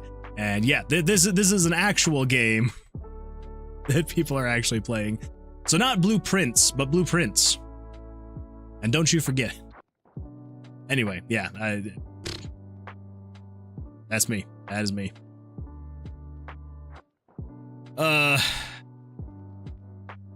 You got the Balatro reference. I've actually not played Balatro. I know that I've gone on this tangent before, but I'm going to go on it again. I'm avoid playing Balatro because I figure if I'm making a roguelite card game based on Blackjack, maybe I shouldn't know what like one of the most popular poker roguelite games is, because I don't want to accidentally steal any game mechanics or anything like that. So I am avoiding playing it until I finish making this game, and then I'll play it, and I'll see what all the hype is about. But anyway, Nick says hello over on YouTube. Well, welcome, Nick. Glad you're over here now. Welcome. Was it just too lonely over there on Twitch? I played mod of Balatro, and let's just say it's insane. I believe it. I could see some mods for that game being absolutely nuts. Had some problems on Twitch, so I went here. Oh, well, fair enough. That is why I multi-stream, so that if you're having problems on one platform, you can just head over to the other, and head over to the other, not another, and you'll be good to go. I mean, that sucks you're having problems, but I'm glad you had somewhere else to go, so you could be here and watch and hang out. So anyway, yeah, so how's life? How are things going for you? How's the week going?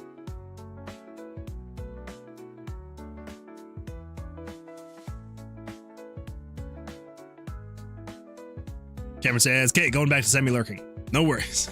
I did find it funny that you were like, all right, I'm going to go lurk, and then kept chatting. See, it's just fun to chat. I have fun with it. So I get it.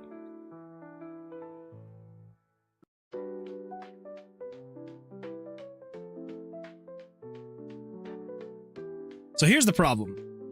Right now, the current functionality is... yeah, the problem is that when you go to attack, it just automatically starts attacking, which is not something we want to do with the mini boss battles. So we could break this out a little bit.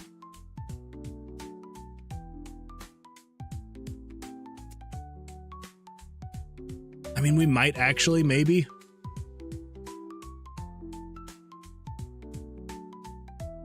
We might actually, maybe. We might. No, because I don't want to have two different spots that I have to be updating every time there's like some change to the combat system. I want it all in one spot. So how are we going to have this be in one spot, but take into account that you are fighting a boss? Let's do this. Let's get the actual mini boss spawning. Let's do that first, and then we'll figure out how we're going to do the rest of it. So, RTG spawn. Here is the script that's actually spawning the dungeon. This is the spot that spawns the exit and the player spawn. Okay. So, we got the loop. We've got the exit spawn. I guess if we're going to be putting the mini boss in with the exit, we don't necessarily need to have this again.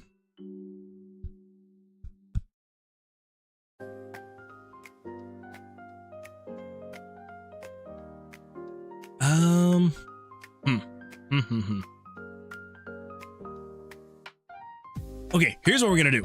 Here's what we're gonna do. So it is going to spawn the exit, and then when we get to the very end, so basically this is saying, right here at the end, this is saying, this room is good. This can be the exit. So at this point, we're then going to say, control variables, set mini boss spawn location. We're going to have that equal,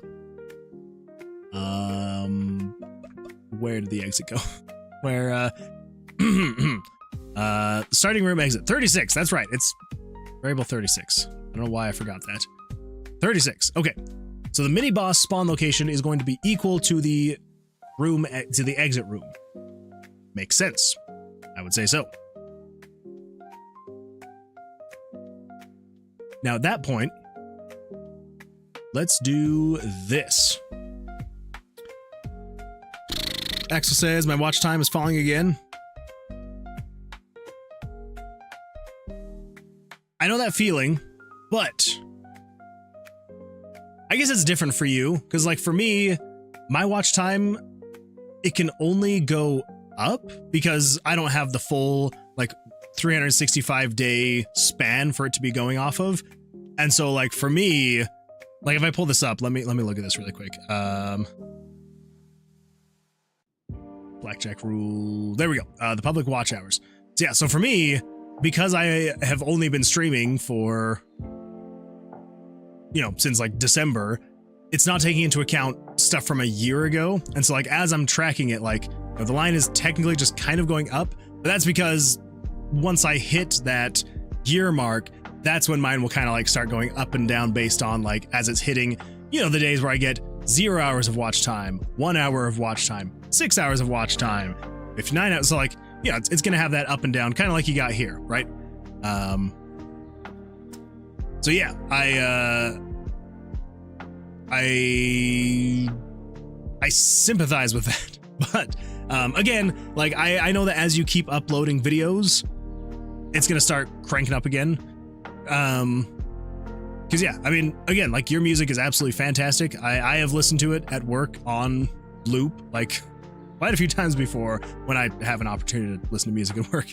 And yeah, and so it's gonna happen. It's gonna happen, Axel. I promise you. It's gonna get there. You are doing absolutely nothing wrong. It's there's a lot that you're combating, right? First of all, you are up against anybody else who's making music on YouTube, right? And that can be, you're not up against everybody. You're up against independent artists who are also creating music on YouTube. You know, so you are fighting for the audience that they also have, which I would say you already have the first box ticked, which is creating good content. Like that is the first hurdle you have to get over when you are trying to get people to be joining in and watching your videos, is like, are you making good content? Which for you, 100%, absolutely. And then, let's see. And then what was I going to say? Sorry, I started reading chats just to make sure I wasn't missing anything, and then I derailed my thoughts. Yeah, so like creating good content, but then also you're fighting with the YouTube algorithm. And so something that I have found, and again, like I've only been doing this for like 4 months now at this point. So like I am by no means an expert at all, but from what I've noticed is if you have a consistent schedule, so like I know that you're creating new songs each week. And so maybe, and I don't know if you do this or not, but maybe when you finish a song, so like even if like let's say for example, like if you're uploading music on a Thursday, right? Like a Thursday afternoon or something like that. But then the next week you uploaded it on like a Friday morning. And then the next week, maybe you finish your song early, so you uploaded it on Wednesday.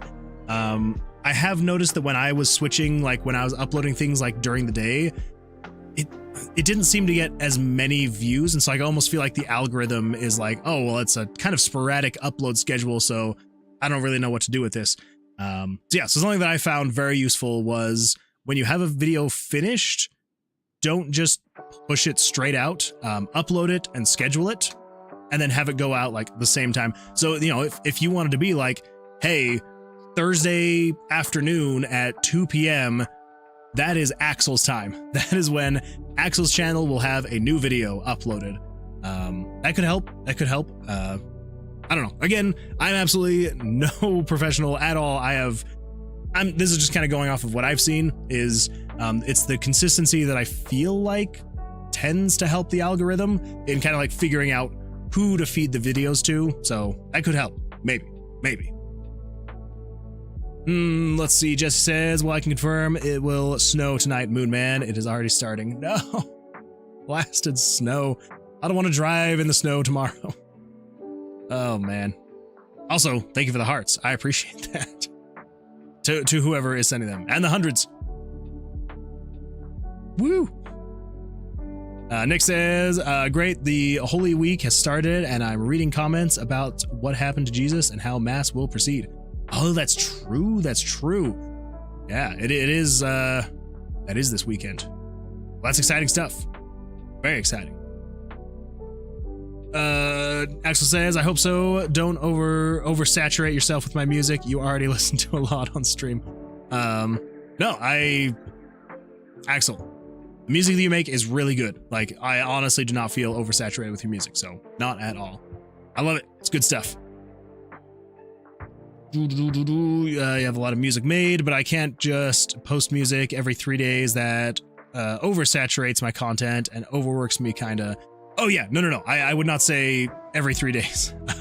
If you feel like you could do it once a week, then I would say like that would probably be the best way to go. Because yeah, sometimes, and I don't know. Again, like I definitely am no YouTube expert at all. I am still learning as I'm going. But something that I feel like that's just kind of like what I've noticed is like if it's at the consistent time, and if like, since, you know, because I say consistent time, but that's because I upload a short, try to every day, and then the stream that's scheduled and all that fun stuff. So yeah, so but it does seem like if I do the exact same time every single time, it helps. So I don't know. Also, the shorts. I know that you were talking about maybe starting to do some shorts, so you could look into that. You know, take like a 10-15 second clip of your song and just have that play. Could be a good time. See if you can get it to loop. Really fun. But yeah. I do once a week, but this week it's my video game saga week. I tried out chiptunes and it's going somewhere. Ooh. You seen some good views on that on the new song? I may try and do Sky dailies when the new season starts tomorrow, so that'd be a good time. Be very exciting.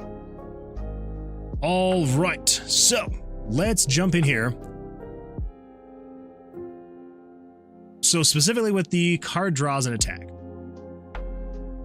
So the draw stuff we can keep. All of that is fine. It is just the attack. So when you click, what we need to do, when it's pressed, turn on attack button pressed. When it's released,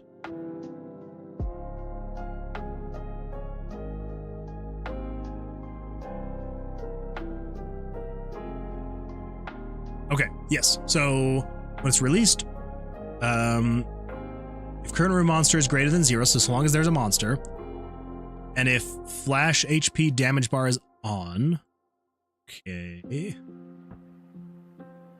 And then so long as card total value is greater than monster total card value. Okay, yes. So this is where we want. So long as you try and attack and your draw value is greater than the monsters. Because here's the thing, like the monster could draw a 10 and you could draw 2 2s. We still want to say you cannot actually attack until you have drawn up to at least past what the monster has in their hand. I mean, you're going to lose if you draw only up into what the monster has in their hand, because then they are going to have a second hand, or a second card in their hand, but oh well. All right, so here we go. So let's say, as long as you do all of that, then what we're going to do is we're then going to say conditional branch. If the switch, nope, not variables. If the switch, actually, we don't even need a switch. We just need to say, is the player location equal to the mini boss spawn location? If they are, that means that you are comment in the mini boss room. There we go. You are in the mini boss room. So if you are in the mini boss room here, we're going to want to turn on a self switch here in event 15.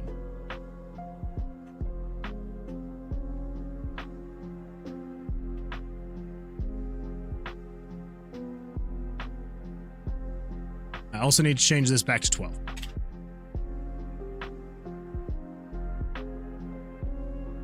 Oh, actually, here's what we need to do here. We need to say conditional branch if player location is equal to the spawn location. So if it is, then comment in mini boss room. And if you're not, then just do regular monster. Yes, regular monster turns on self switch A for event 12. And if you're in the mini boss room, then it's going to turn on self switch 15. All right, there we go. Now over here, when you attack, they want to say if you're in the mini boss room, we're going to say turn on 9:15. We could probably turn on B. That should be good, right? Yeah. B. So turn on B to true. And then we're going to start looping. Ugh. Just gonna wait like 2 frames here. So it'll turn on that self switch, and then it'll put this event into a loop. That way, the monster, the mini boss, can draw its hand and do all of its stuff, and then we'll check all the other stuff and things, and it'll be a good time. Should be a good time. Oh man, what all have I missed? I wanted to, but I don't know how to make shorts effectively. I mean, yeah, something I would recommend is, well, I guess, I'm trying to remember. Do you do your video editing on your phone, or do you use your computer to do that? I can't remember which one it was. If you use your computer, I would highly recommend using DaVinci Resolve. So DaVinci Resolve is a free video editing program. They do have a paid version, but like their free version, you can do like everything in it. There's just like a few things that are locked, like a few features, filters, transitions, and things like that that are locked behind their paywall. But yeah, it is an absolutely fantastic program. There are plenty of crash courses out there that are like an hour, maybe 2 hours long on YouTube that will just go over really quickly on how to do things. And yeah, it would be, I feel like it would be really good for you if you did learn just a little bit of DaVinci Resolve, so that way you could create your shorts. And yeah, I feel like that would carry your channel a really long way, because it's going to be feeding it into a whole new side of YouTube, the short side. And I don't know, honestly, like the shorts, my channel would not be anywhere right now without shorts. I'm just gonna tell you that now. Like, being completely honest, like, here, I will be completely honest and transparent. Let me pull this up really quick. So like, let's say, for example, this latest short that I uploaded right when I started this stream, so 2 hours ago, and it's at 1.1k views. Not a whole lot of likes. I mean, only 11 likes so far, but I mean, it's almost, so I mean, the numbers are a little bit different, so because it's, it isn't super accurate with numbers when it's a little bit newer. Yeah, so I mean, like, each one of my shorts, for the most part, is getting over 1,000 views per, and like, when it comes to most every other, popular people's shorts, I apologize for my slurring of the words there. Sure, compared to other people's shorts, like, wow, 1,600 views, that's meh. But when you compare that, like a couple thousand views, 23,000 views every now and then, when you compare that to like, my videos where it's like, oh, 168 views from like over a month ago, 100 views, 500 views, like the shorts honestly have helped get my channel in front of so many new eyes that just would not have ever seen. Like without the shorts, honestly, like my videos would probably be closer to, okay, I guess that one's come up a little bit. Honestly, like it would probably be closer to like 10, 15 views maybe. Same with the live, like, I mean, a lot of my lives, anywhere from like 20, 30, 40, sometimes more. So yeah, Axel, I would 100% recommend just kind of figuring out, even just roughly, like it doesn't even have to be anything that polished or crazy. Just clip a little bit of music and throw it in a short. I know again, like it is a bit to learn, kind of like video editing with like video editing software and stuff like that. But anyway, that's all that to say, I do feel like shorts would probably help. You don't have to take my advice or anything like that. I don't know. I feel like the shorts have helped a lot for my channel, and so, hopefully they'd be able to do the same for you as well, which I'm sure they could. Cameron says, always remember to comment your code. It's true. And I'm trying to do better at that, because there's a lot of times where I just don't even think to do it at all. And then I start scrolling through my code and I'm like, where the crap what does any of this do at all? So yeah, in the mini boss room, gotta comment it. Yeah, but I still have school at 8 a.m. every day from Monday to Friday. Oh, that sucks. I'm sorry, Nick. Also, the bad animator's back. Welcome back. I mean, that bad animator. Not just the bad animator, but that bad animator. Cat, my goat. Hola, Axel. Forgot to ask again, but did you ever use that song I wrote for you? Oh, that was for animator. Sorry. I think everyone just quit on it. I was one of those. That's how I found you. Oh, see, there we go. There we go. We have living, breathing evidence that the shorts do work sometimes.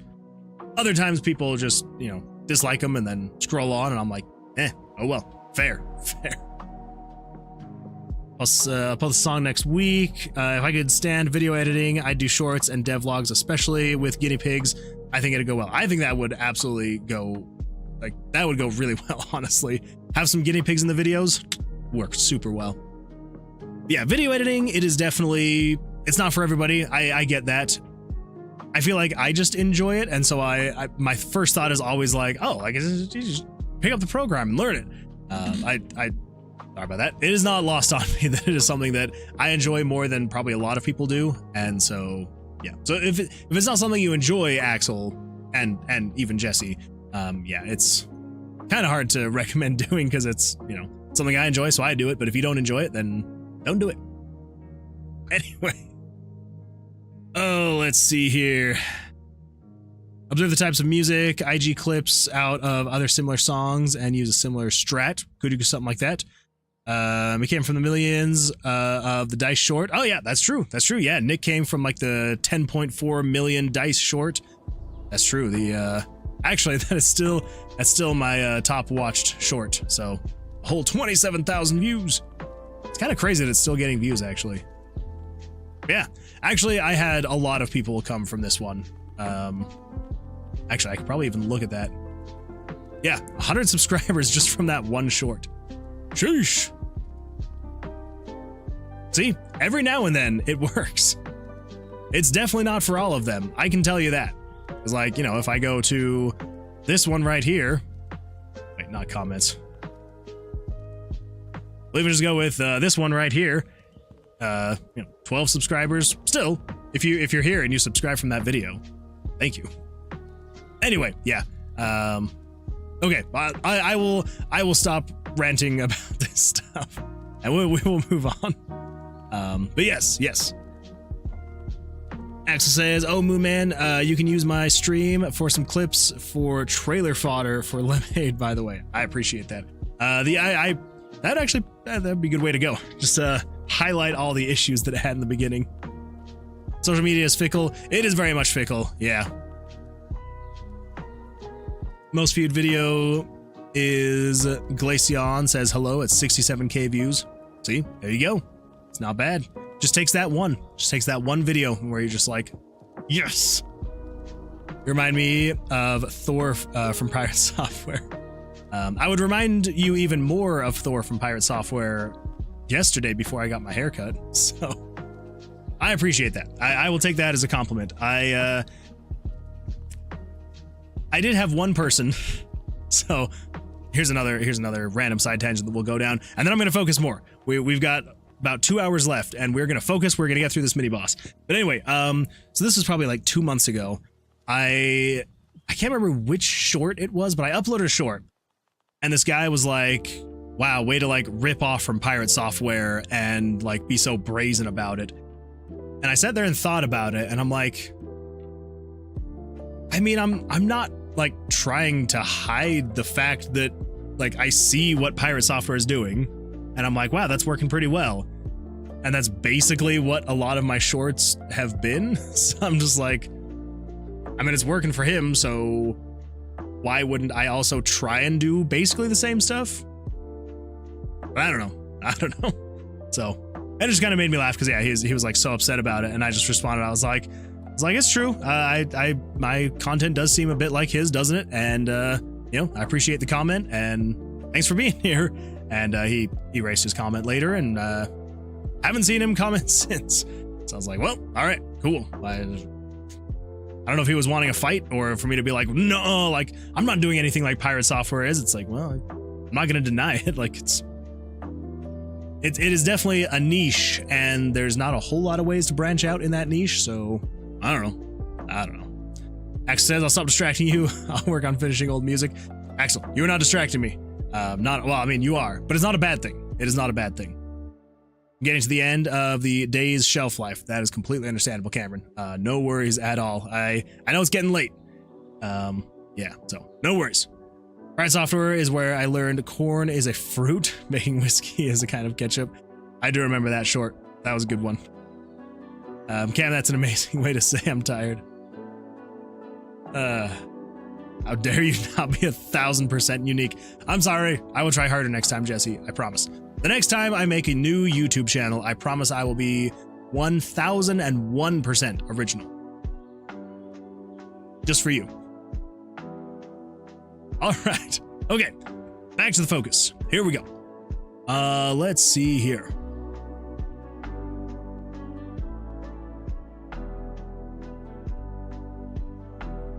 That's right. Yes. So if you're in the mini boss room, turns on self switch B for event 15, and then throws this event into a loop. So that way it's ready to go as soon as the monster stops, or the mini boss stops doing its draws. Okay, so it's already done this one initially.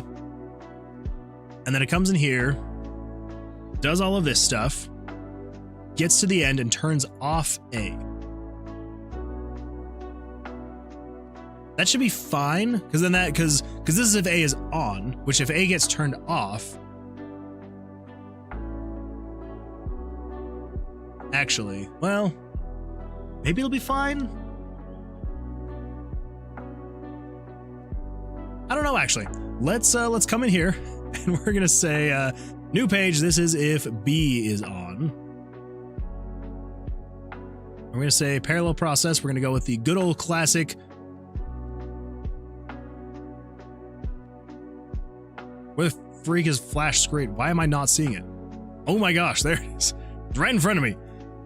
Good old classic flash screen, just to see if it gets to the B page. Excuse me.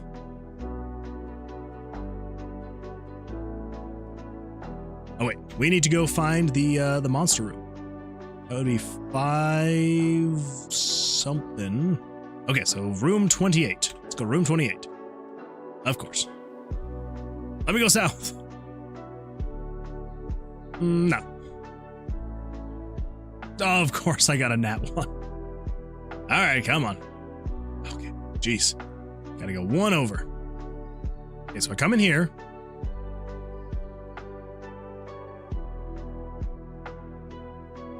That's right. I didn't actually make it spawn anything yet. All right. Here we go. Let's see here. Let's just do something like, I don't know. Pull this up. We're gonna go to this room. Say 25%.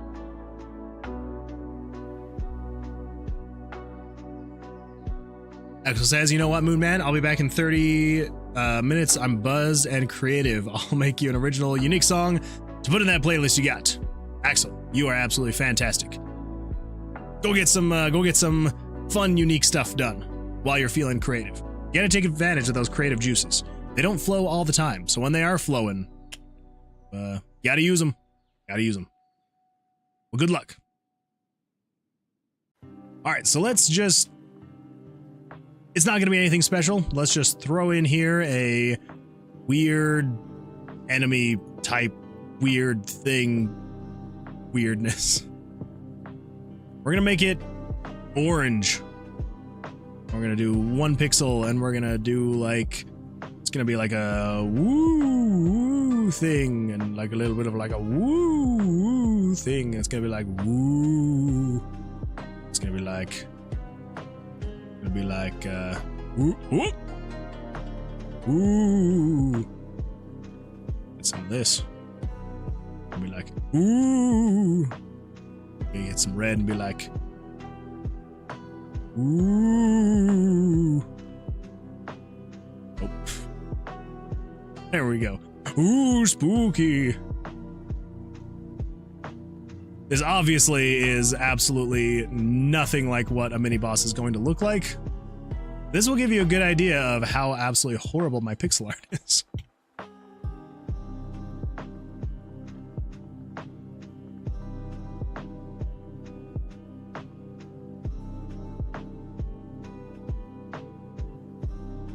Yeah. Something like that. Okay. Yep. That's that's a thing, all right. That is a thing. It exists.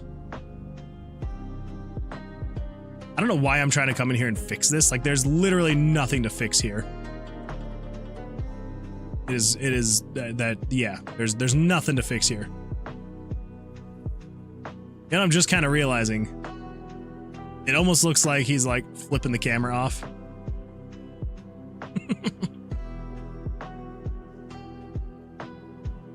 There we go. Now he's more like this and not like this. That's better. All right. There we go. You should leave it in as a missing no type thing. Yes. There we go. I do like that idea. I love scary sound effects. I know. It just makes it even more scary if you get the little ooh going on. Or Gaster. I'm gonna go. See ya. All right, Cameron. Thank you so much for being here. I appreciate it. Hopefully we'll see you next Sunday. Hopefully. That's when the next stream is. So, same time, 8:30 p.m. MST. I also schedule it so you'll see it on the schedule as well. So, but yes, go have a good night and we will see you then. Hopefully. Oh, thank you. I appreciate that. You're too kind. All right. So, that is the weird thing. That's the weird thing we've got. Nope. I feel like having the bigger hood helps. Okay. There's the mini boss. Oh, geez. Yeah, that's a mini boss, all right. Oh, that is 100% a Scooby-Doo ghost. Oh, what am I doing with my life? Okay, here we go. Let's save this. PNG. I don't think we're gonna call this monster. We're gonna call this MB. Because the other ones were called monster, right? If I can find them. Where the freak are the monsters? There they are. Whew. Yes, we got monster 1-1. I think if we did like MB, that way that's just like slightly different. So Axel says, make me the mini boss. I could. Well, okay. Here's kind of what I'm thinking though, actually, is I am kind of thinking about some way to have people be in the game. I'm still trying to figure out exactly how we're going to do that. I'm probably going to have to look into potentially hiring some kind of pixel artist, because I am not a pixel artist in any way. And then we can get people actually added to the game.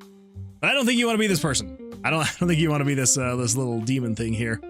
We can definitely get you added. This is just going to be a placeholder example thing. Oh my gosh. The side of my head is so itchy right now.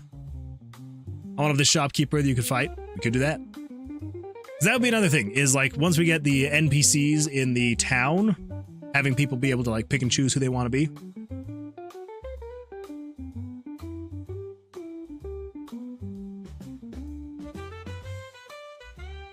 Actually, it sounds like you're cooking. Oh. What's going on? What's going on? All right, so we got the mini boss, and this is going to be 1-1. A gambling hall leader. Ooh, do some gambling? That would be a good time. I don't know, kind of what I'm thinking is, I almost want there to kind of be like some mini games in town. So some type of like gambling hall, I think could be a lot of fun. You know, spend some of your gold. I kind of want to like make some dice games you could play with D20s. So like you can use your D20s to just like play games with them. Also, you know, obviously just playing Blackjack in the town would be fun, I feel like. So yeah, I'm liking all of these ideas, Axel. I think that'd be a lot of fun. Teaching Blackjack, and you could play non-combative Blackjack to gain more money and skill. See, there we go. Yeah, I think having like some type of gambling hall where there's games you can play, I think that would be a lot of fun. Jesse says, I want to be the Scooby-Doo ghost. Ooh, boo. You want to be this, Jesse? I don't know. This thing is pretty terrible. It's pretty terrible.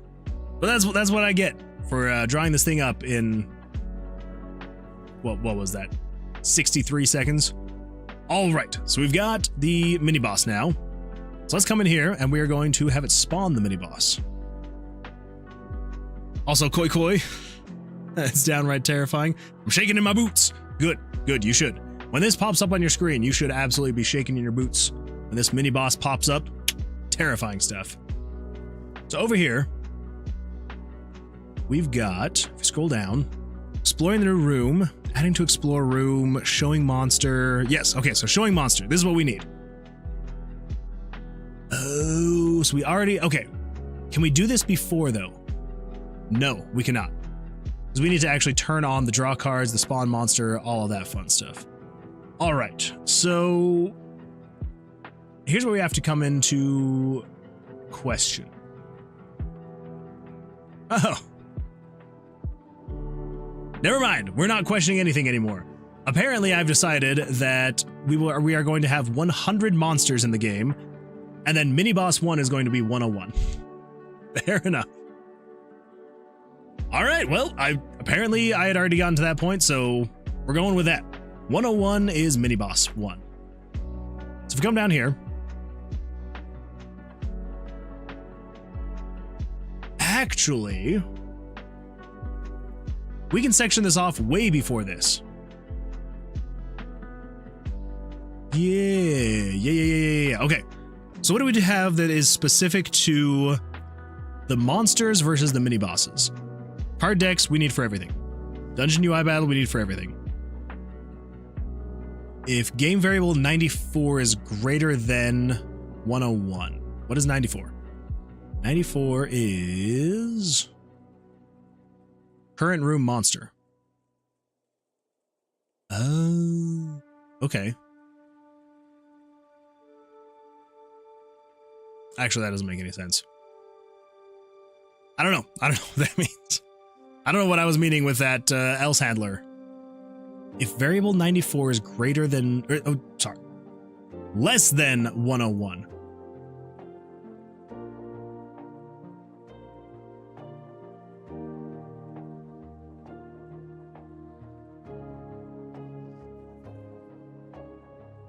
Where am I setting variable 94? Oh, okay. Game variables.set value 94 to equal 98 plus 100 times 4. Ooh, okay. So this is actually saying, is this a mini boss or not? I did not realize I already had that in place. That's cool. I mean, I don't have anything else saying, but then if you are something else, do something else. That should be fine, though. That should be all right. Okay, so where are we determining what monster is what, though? That's all happening in the actual dungeon generation, huh? RTG spawn. Yes. Okay. Yeah. That is what's going on. So if we do new game, save file 1, yes, sure, yeah, whatever. I always click that button first for some reason. 94. So 94 is current room monster, which is -1, which means there is no monster. But room 1 is monster 2. Room 2 is monster 3. Room 3 is monster 4. Room 4 is monster 6, so on and so forth. Wait, monster 1. Monster 1, monster 4. There is no monster there. There's a monster 3 there. Okay. So we need to actually determine that. Yeah, we need to determine that when it is spawning the dungeon. Yeah, that's what we're going to do. Axel says, gotta have Koi Koi. I learned to play it due to the Yakuza games. Oh, well. Hey, that guy has charm. He looks like a child covered in a blanket acting like it's a cowl. I mean...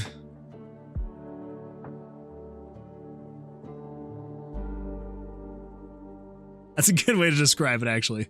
That is a really good way to describe that. I mean, yeah, something like that. Anyway, he's very spooky.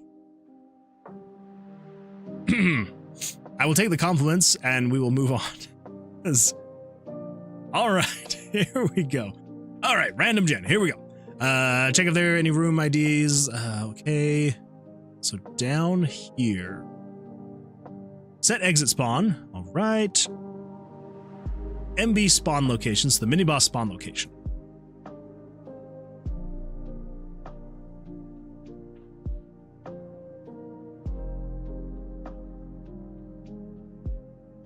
And then this is saying to not spawn things in the spawn room or the exit room. Okay. And show layout. We probably don't need to not spawn monsters. So we're already going to spawn stuff.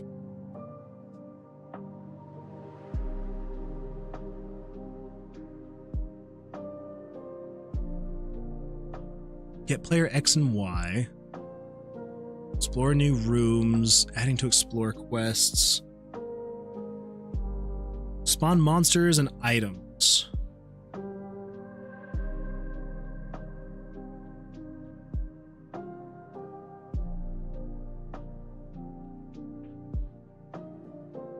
Okay.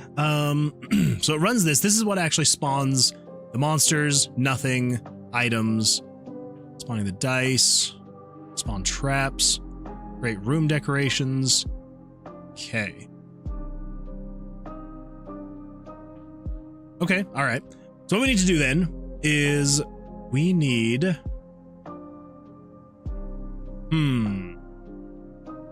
trying to think of the best way to control the actual mini boss spawns. For now, I think we're just going to manually spawn a mini boss in there. So let's come down here. Let's just say, so let's see, check rooms and set exit spawn. Okay, here we go. So don't spawn things in exit room. So it's saying set variable 98 plus 4 times 36 equals -1. So this is essentially just saying, hey, wherever the exit is, set that monster spawn to -1. But we don't want to do that. What we want to say is set it to 101. Yes. And then over here, when you enter that room, going to rooms, adding to explore room quest. Okay, showing monsters. This is saying so long as you are less than 101, then show a monster. Then we're going to create an else handler. And we're going to say, basically, if you are greater than 101, then we're going to show picture 24, but not monster. This is going to be, what was it? MB 1-1. Okay. Excuse me. So this is showing picture 24, MB plus game variables 94 plus -1. 94 is current room monster, which should be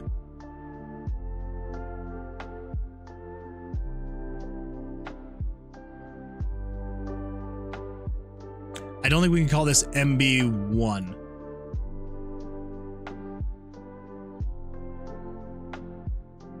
I think this has to be MB101-1 because the mini bosses IDs start at 101, whereas with these monsters, you know, they're monster 1, 2, 3, and 4. So that's going to be 1 through 100, and then 101 is where the mini bosses start. We're going to want to say 101-1. Eventually, when we start adding animations, you know, you're going to have the -1, -2, -3, all that fun stuff.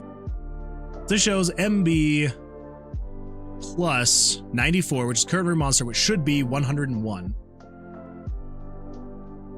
Yeah. Okay. I think. Let's give that a try and see how buggy that is. New game, save file 1. Yes, next. Here we go. Let's just come in here and check and see. So the exit room is in room 35. That'll be easy enough to get to. Now let's check and see. We need to check.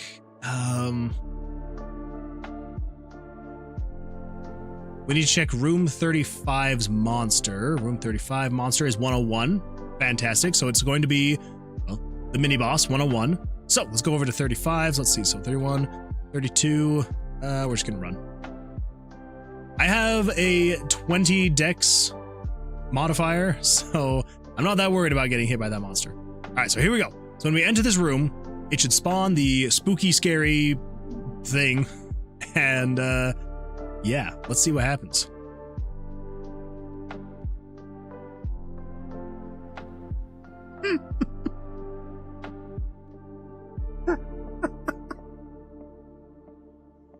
He's even more spooky scary than I remember him.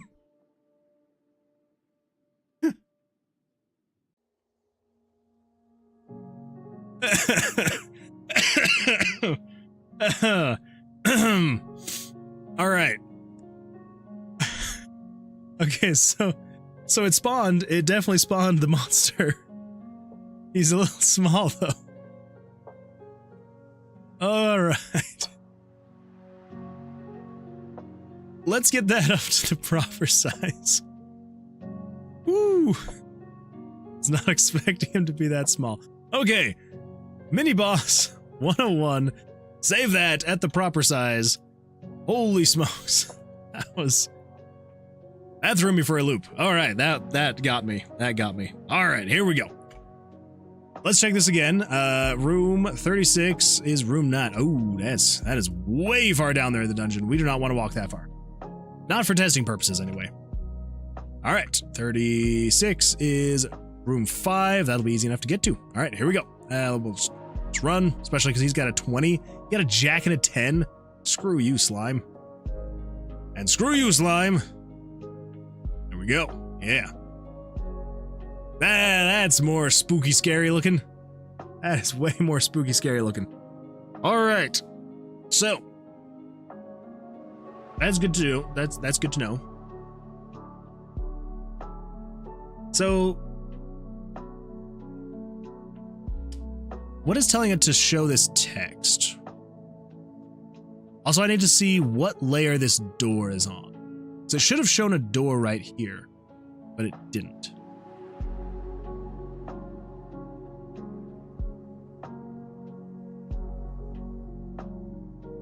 My worry and my guess is that the door is going to be image layer 36.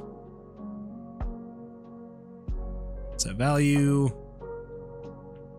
It's got to be in here, right? Spawn room trap. Regular monster, mini boss.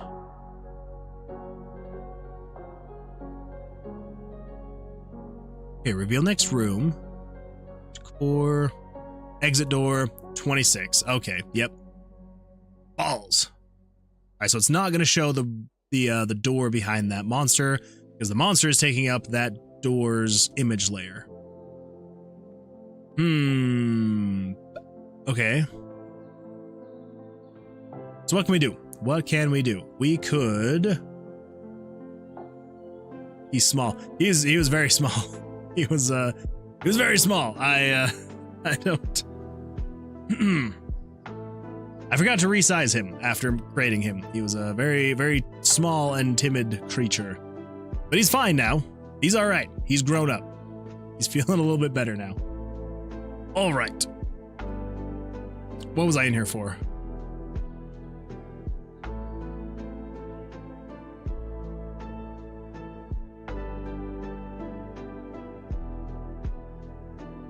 The picture layers. We want to see the picture layers. All right, so the POV, we've got 23 through 27. What if... Oh, okay. Wait, the monster's supposed to be image layer 24? What have I changed? I don't know what I've changed. So originally I was saying it was supposed to be room, monster, decorations, and traps. That doesn't make any sense because we don't want the monster behind the decorations. I watched at 4x speed to get back to live. Well, I'm glad you're back. Welcome back. That must have been a little weird to watch at 4x speed, but I'm glad you're back. All right, so room, monster, decorations, and traps. And then the floor, dice, / attack animation is 26 and 27. Well, that's not true anymore. Well, actually, yeah, no. The floor dice would be 26 and or 27. The attack animation would only show when the monster is there, so that way it would be 27. So what is layer 24 now? So if we come in here,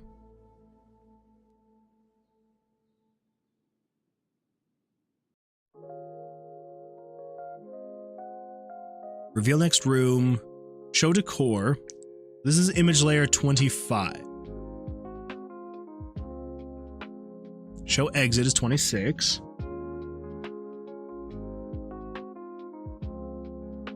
Map. Okay, so where's room? Show picture.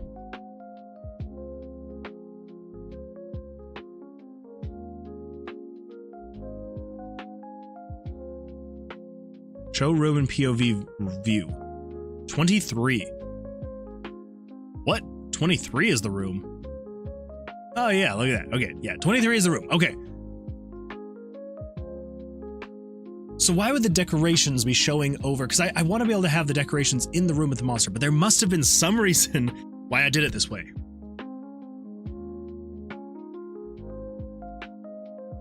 Just trying to figure out why. So the room is on layer 23. The decorations should be 24.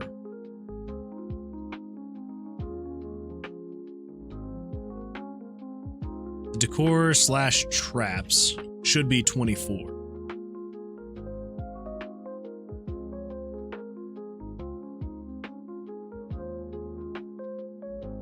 So if the room is 23, the decor and the traps are 24.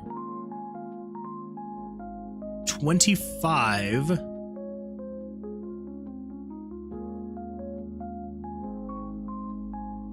I guess 25 would be... I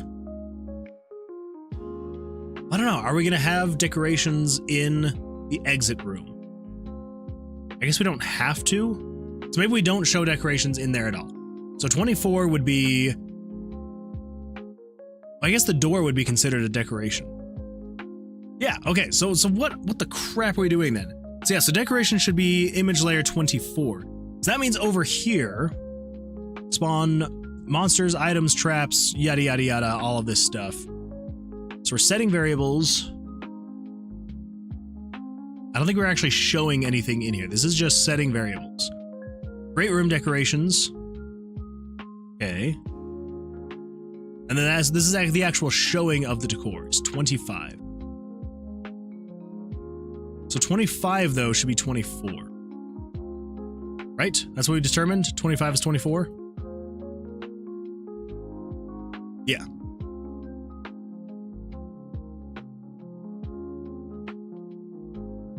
Alright, easy enough. 25 is 24.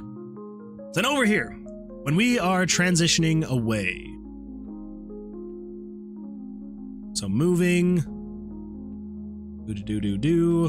Here's the actual showing of the picture. Move player icon. Okay. Transition is 98. Perfect. So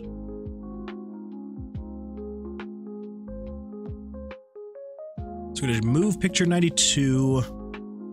Set self switch. Okay, so then over here, this is where we're going to actually start showing things. All right, I need to pull up a freaking notepad. Let's see here. We're going to say...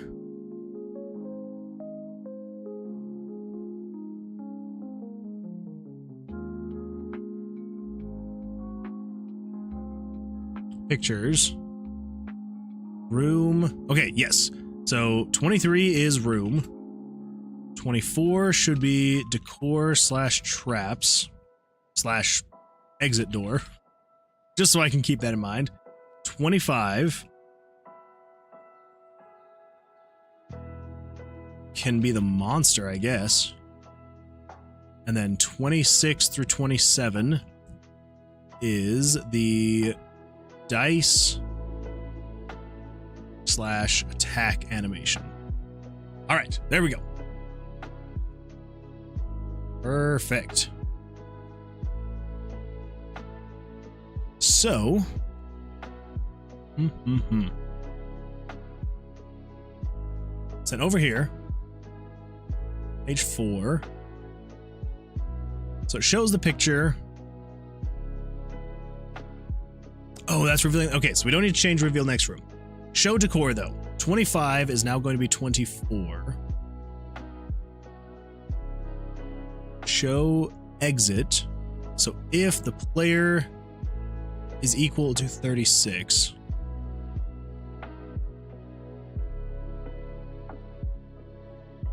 Game screen, show picture 26. We don't want it to be image layer 26 anymore though, because you are the decor, traps, and exit door.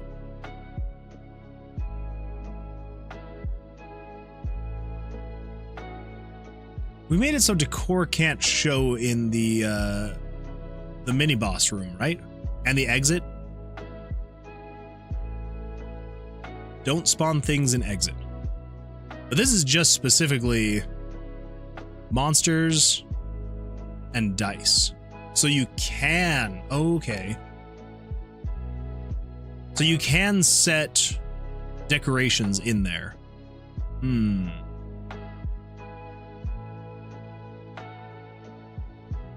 I just want to go see this really quick. I'm like 99% sure we are showing decorations in the room. So 36 is equal to 38. So it's in room 38. Let's come down here. So room 38. Layout is 6. Monsters 101. And items are -1 and -1. And then the decor. Spells, RTG, room pick ID. Has explored room. Cards. I think it's further down. A lot further down. There we go. Room decor. Okay. Room decor 38 is equal to 3. Okay, so it has decor. I'm actually fine with it having decor. Yeah, we'll keep the decor. So let's do this then. So scrap that. So room is 23, decor and traps is 24, and then the 25 is going to be the exit door. 26 is going to be dice / monster, and then 27 is going to be dice 2 / attack animation. All right, there we go. Perfect.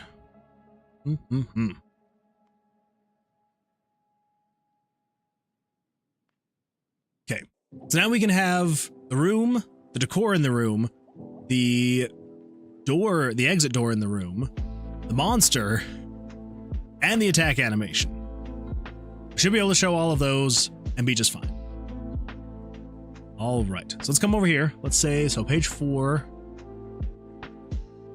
Reveal next room. So show picture based on variable 380 plus 100. Nope, we don't need to do that. Decor. The decor is 24. And then show the exit. So if game variable 100 is equal to 36. So if the player's location is equal to where the exit is, then we're going to show picture 25. Yes, 25. Exit door 1. Perfect.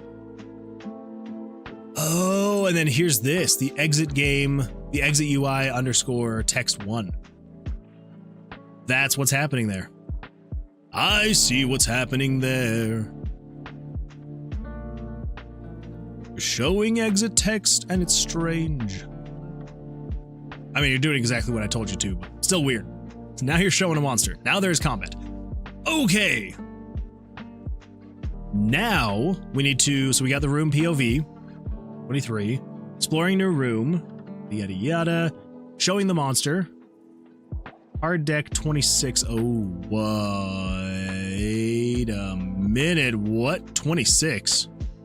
Card decks?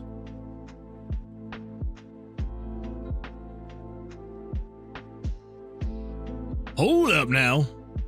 What is 26 doing? That's not. That shouldn't be right. This should be the POV area.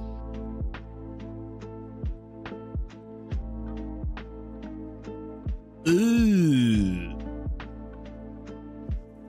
Oh, crapo. So I didn't update the POV section. Apparently I was planning on using image layer 26 and 27 for the deck/UI and the player hand. Okay. All right. Well, we need to reorganize this stuff then. Okay. So maybe we can't have decor in the exit room. That should be fine. That should be all right. We don't necessarily need the decor in there anyway. It's gonna suck, but we shouldn't need it in there anyway. All right, so the room, that one is non-negotiable. We have to show the room. Otherwise, you're just in a black abyss. The monster has to be shown as well. But if there is no monster in there, then be showing the decor/traps. No.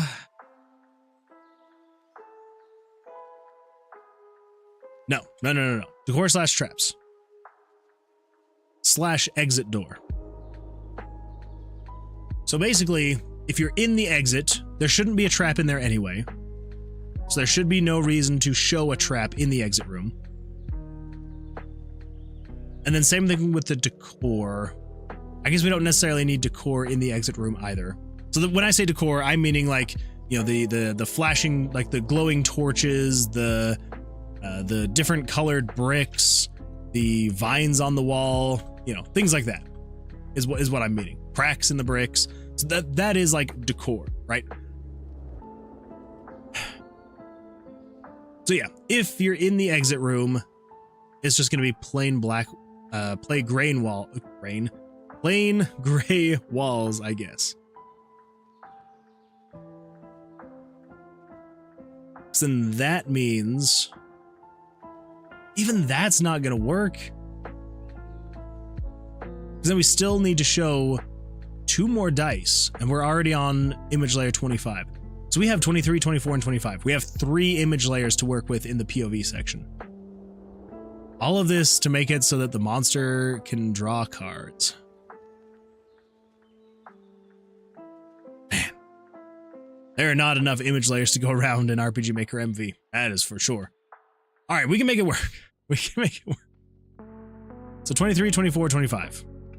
That is all we've got.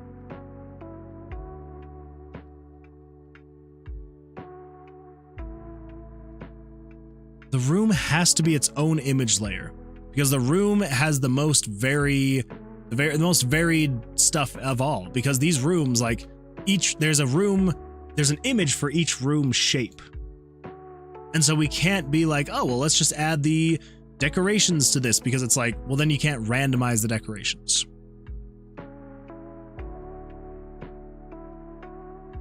So the room is set in stone. We have to keep that. Now, if you have a trap in the room, then you have to be able to pick up the dice too, though.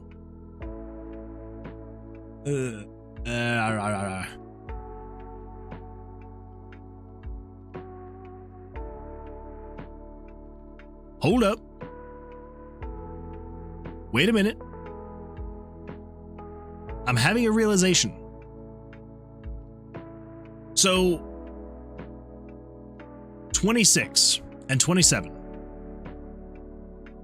We're using 26 to show the combat cards, right?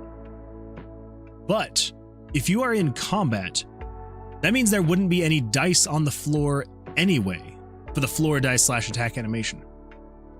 And if there is no floor dice, and you can't even put a floor dice down because you've got a monster in the way, that means the floor dice, both 1 and 2, can be on the same image layers as the monster. Ugh, excuse me, and the attack animation. All right, well, actually, that is exactly what we can do. I feel like I came to this realization earlier, and I forgot about it. Yeah. Actually, that works. Okay, so room is 23. Decor and traps are image layer 24. 25 is the exit door.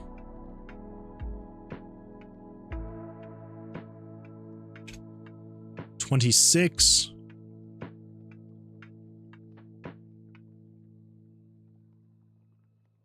26 is the dice 1 / monster, and 27 is dice 2 / attack animation. Yeah, because the monster and the attack animation. So anything related to combat is not going to be on the screen at the same time that dice will be on the floor. Cool. All right. So now that we've got all that figured out, let's come in here. Okay, save. Coming back over here. So when you enter the room, holy smokes, that was a very long and arduous journey to get to this point. All right, so showing the monster. The monster shows on layer 24. No. I mean, it is, but it shouldn't be. 24 should not be the monster layer. The monster layer is now 26. 26 is the monster and the mini boss. Over here, variables, self switch, actor, self switches. Okay. 26 is dice. Yeah, so 26 is the first dice and 27 is the second dice. That is correct. Is that everything? I feel like that's not everything. That has to be everything though, right? All right, we're just gonna double check really quick. The show picture, that is all the mini-map stuff. We're gonna do this. Reveal next mini-map room. That will be much easier to remember. Show decor. Decor is at 24. That is correct. Show exit. Okay. If the player is equal to the exit room, show image 25, exit door. And show picture 28, the exit UI text. 28. Are we able to use 28? Oh wait, that's right. We can use 28 because it will not be showing the exit UI if you're in combat.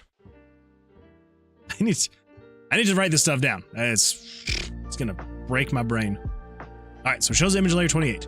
Set self switches, and then add new room info from DB to current room. Okay, so this is taking the room info from your database of rooms and putting it into your current room.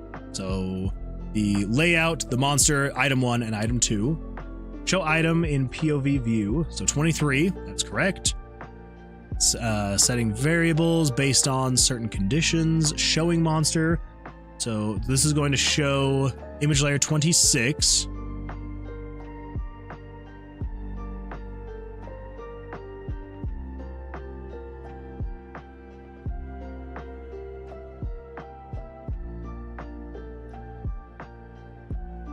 That's still wrong. Because 26 is the card decks, but 26 is also supposed to be the monster.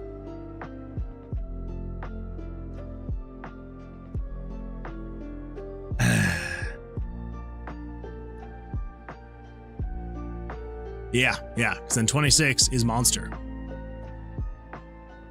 And then variables and yada yada yada, self switch. Pictures 26 is just the dice. Yeah. Okay. We're gonna get there one of these days. We are going to get there. Okay. The deck / the UI is 26. Can't be the case anymore. So then 27 through 37 is the player's hand, and then 38 through 48 is the enemy's hand. Draw animation, draw, rotate, save, throw, transition, pick up dice.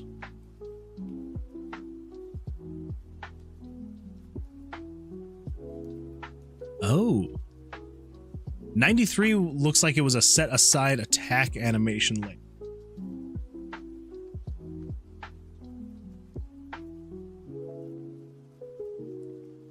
Well, if we've got the attack animation on layer 93, that means we don't need to have the attack animation on layer 27, which means we're all following along, and this will be on the test later, so make sure you write this down.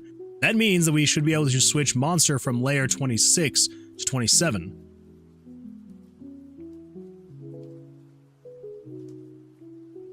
Or do we leave monster on 27?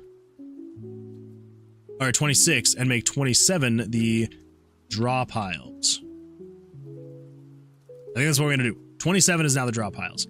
So now we come back over to here and we say, right here, you are now showing image layer 26. You are now showing layer 27. You are also 27. Because this is going to determine whether you are just a monster or a mini boss. There we go. Yeah, so 27 is dice 2 /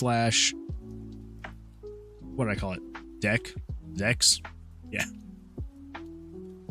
Okay. Now the rest of this should be done.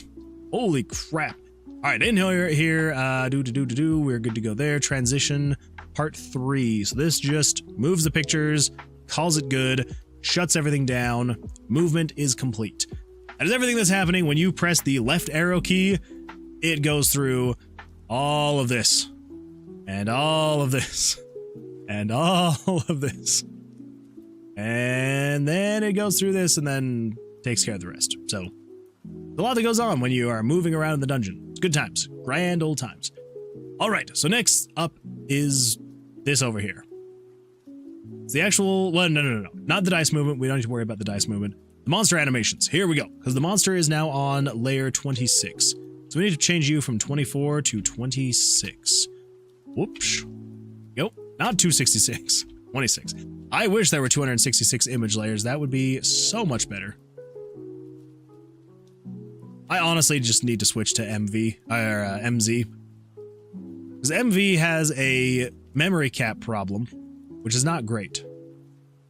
And so, yeah. It'd be much better if I was on that because, from what I understand, with more memory, you can show more image layers. And you have less lag and all this fun stuff, so. So, monster animation. Okay, attack animation. There we go. T6. 26.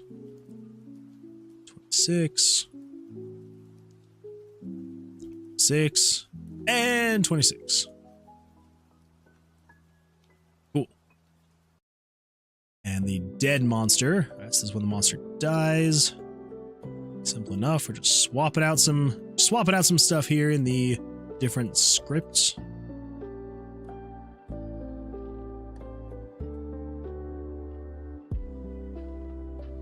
Little JavaScript scriptlets. Oh man. Axel says, want to take a break, Moon Man? Maybe. What you got for me? What have you got for me? Okay, so all those are just variables, so we shouldn't have to change any of those. Kind of number. Yes. Okay, so then 26 are the dice. Perfect. Okay. Check my DMs. All right, I'm going to finish with this event, which it looks like I'm finished now. Okay, this will be the next one we start on. Let me just pull this up over here. Let's move this over here.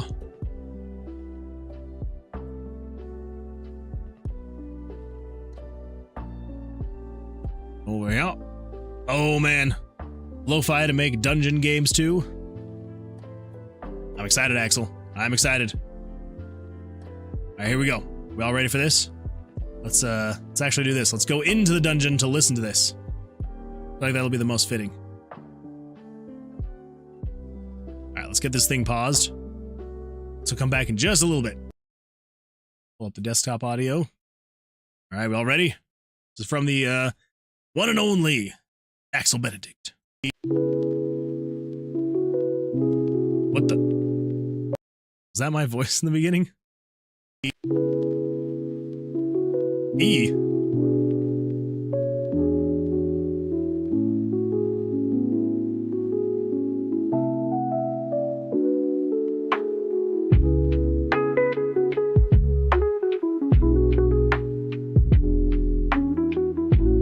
It's beautiful.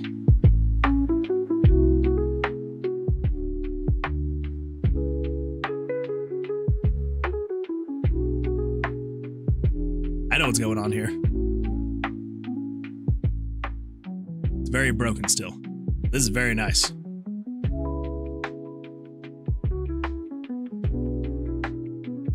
telling you, Axel, you have got a gift.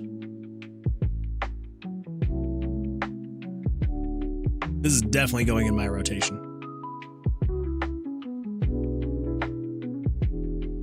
I'm supposed to have a clip of you saying something at the start, but I meant to cut it out. I didn't do a good enough job at it. You are totally fine. No worries at all. We can always do this and pull this up. Come back over here and we'll do a little bit of this. Download.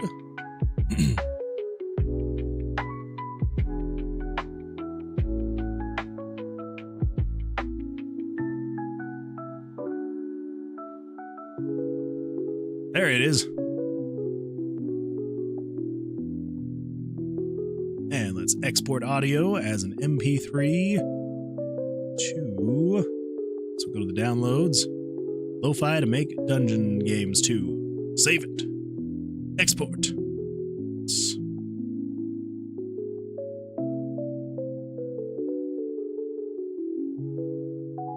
Go. Come over here. Downloads. Lo-fi to make dungeon games too. We'll cut that. Move this over to my stream music folder.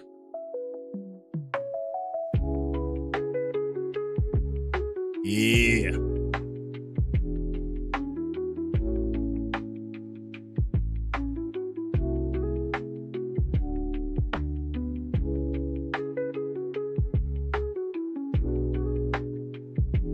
And then, Axel, I'll just throw the fixed version over your way as well.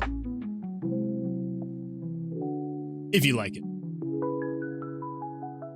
Figured I'd save you the trouble since I've already got it up and we're listening to it.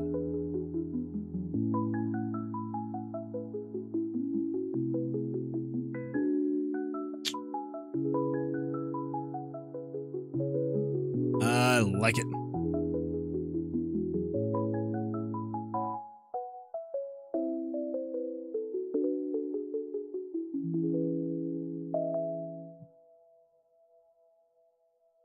Bad at all, Axel.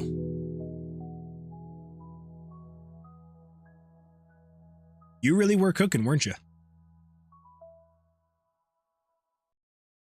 You were really cooking. I like it. Very nice. Whoop. There we go. All right. Perfect.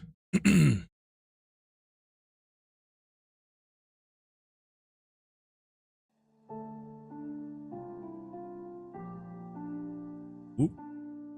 There we go. Right. Very nice. Everyone give a round of applause for Axel. That was beautiful. Zach the Nebula says you can make a roguelike in RPG Maker. Yes, absolutely you can. Follow along, and I will show you how to make a game exactly like this one.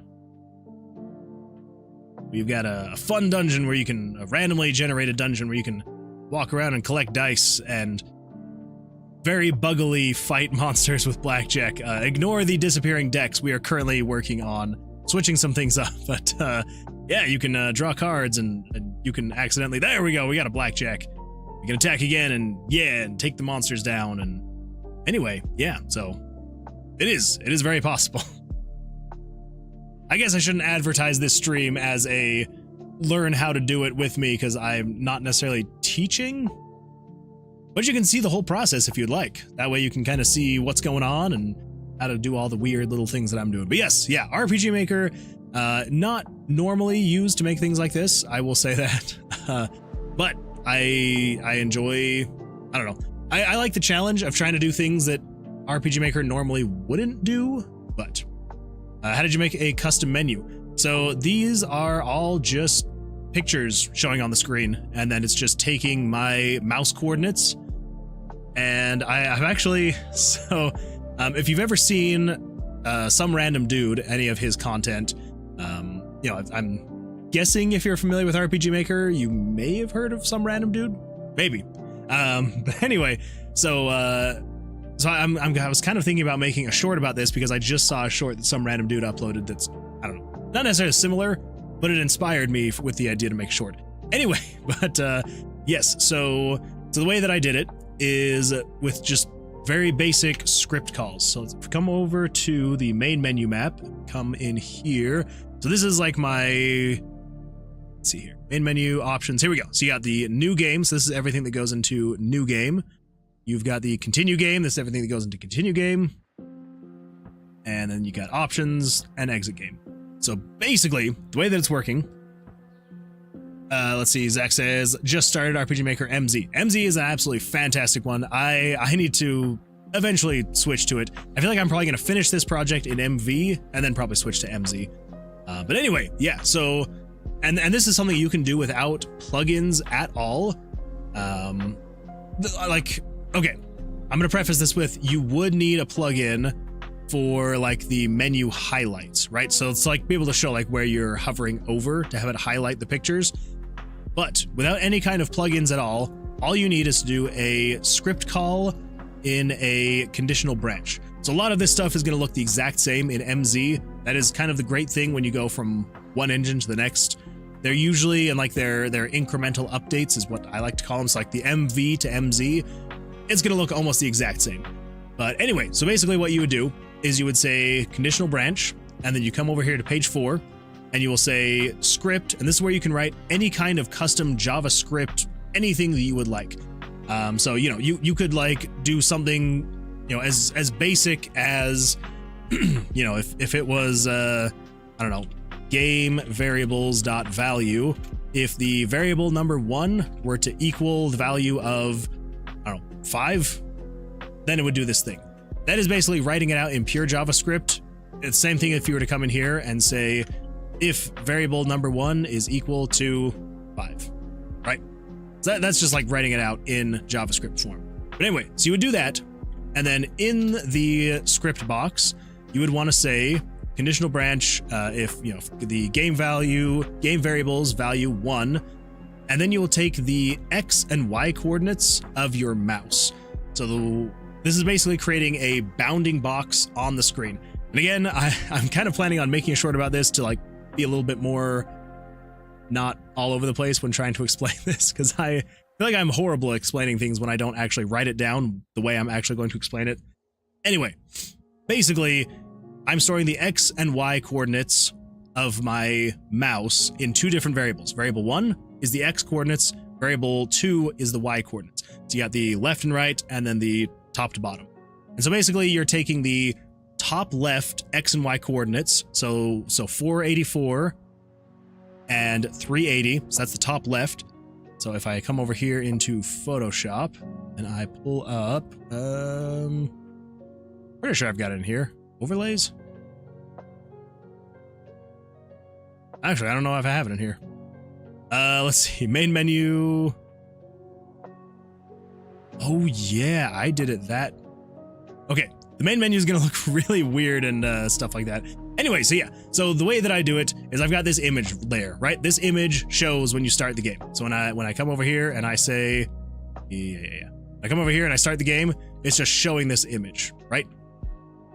And so all I do is, and there's different ways that you could do this, like Photoshop is the one that I use because it's the way that I get my X and Y coordinates.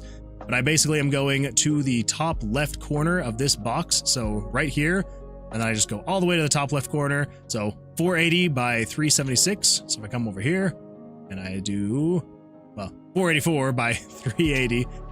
Anyway, so yeah, so I get the top left corner, and then I get the bottom right corner, and that will basically create a bounding box saying, hey, if your cursor is somewhere in this box here, do a thing. And yeah, and so then I can have it, you know, if I'm like hovering, it shows another image. If the touch input, so this is another script call that is very useful to know. It is touch input.isRelease. So basically when you click and then when you release your mouse click, it will then trigger this. And you can do anything else, you know, you can do, you know, if button inputs and all that fun stuff. And yeah, and it'll do that only if your mouse's X and Y are in that position. So anyway, that was, I'm sure not a great way to explain it at all, but that's kind of how I did it. It's just pictures showing on the screen, and then I'm just taking the mouse's X and Y coordinates, and when I left click, it then does its thing based on the conditions. So yeah, there's a lot of stuff going on, but yeah. Zach says, can you show a map? When you say a map, what are you meaning? Like a mini map, or like, I might need you to might a little bit more. Axel says he made a Game Jam game recently. That is true. That's true. I did recently make a Game Jam game for the RPG Maker Game Jam, so hopefully it does well. The music is calming and nice, and definitely it doesn't look like RPG Maker. What I'm going for. It's what I'm going for. We're just starting out, so this looks like some advanced stuff. Appreciate the explanation. Yeah, I mean, I would say on the surface, it as far as like RPG Maker goes, yeah, it definitely is more custom stuff, but there's not a whole lot going on here. Like, it honestly could be stuff that you could learn pretty quickly, but yeah, so like a map you make in RPG Maker. Well, so with this project specifically, I have gone in and I've erased all the tile sets, just because I don't use the tile sets, right? Because the like this screen itself that you're seeing, so if I do new game, say file 1, yada yada yada, when you see this screen, like, this is the game, right? So it's all images. Yep, yeah, 100%. Yeah, all of this is just images on top of images. And so, like, as I'm moving around, it's just showing other images on top of other images, and that's just kind of like to get the effect of like a 3D room you're in, you know. So yeah, it's again, like I said, on the surface, it may look and seem like it's advanced stuff, like it quite literally is just like show picture. There you go. So yeah, like so say for example, all of like the outer menu bounding boxes, so like this box here, all of these are a single picture. So if I unfull screen that, come over here and we do Dungeon UI. So yeah, so this is just the image that's showing. It's like some things are preset, like the inventory, level, vitality, dexterity, wisdom, luck. Yeah, so some things are just static, and this is just the image that is showing. But then there's other things like, you know, you got the this room here that is showing based on specific variables. The map here there's a lot actually more going on, but again, it's just showing images, like, and that's it. So again, like I've said too many times now, yeah, on the surface it probably does look a little crazy, but it, yeah, quite literally is just a bunch of images on top of images, and then just, I don't know, just kind of slightly custom events, but like all of it is just eventing. There are some plugins. I am definitely using some plugins to achieve some of the things that I need to, but like honestly, not a whole lot. So yeah. Anyway, a huge one that I would recommend is the Some Random Dude HUD Maker. This thing is so amazing, honestly. Like, there are so many things in so many projects I've made that I've been able to do only because of Some Random Dude HUD Maker. Like, say, for example, let's see, like the player name, all of the stats, these HP bars, when I come into combat, all of these bars here, all of this stuff is all being shown with the HUD Maker script. So that is a really fun script that I just enjoy so much. So I would highly recommend using the Some Random Dude HUD Maker if you wanted to show things like dynamic text, you know, these gauges, that's the word I'm looking for, gauges and things like that on the screen. Highly recommend those, you know, by using the plugin. So anyway, but yeah, that's awesome that you just picked up RPG Maker. What made you decide on RPG Maker? Like, have you been wanting to make a game for a while and you just kind of like looking around for a good engine, or, you know, what was kind of the driving factor behind picking RPG Maker for you? Okay, so let's come in here. So we need to change.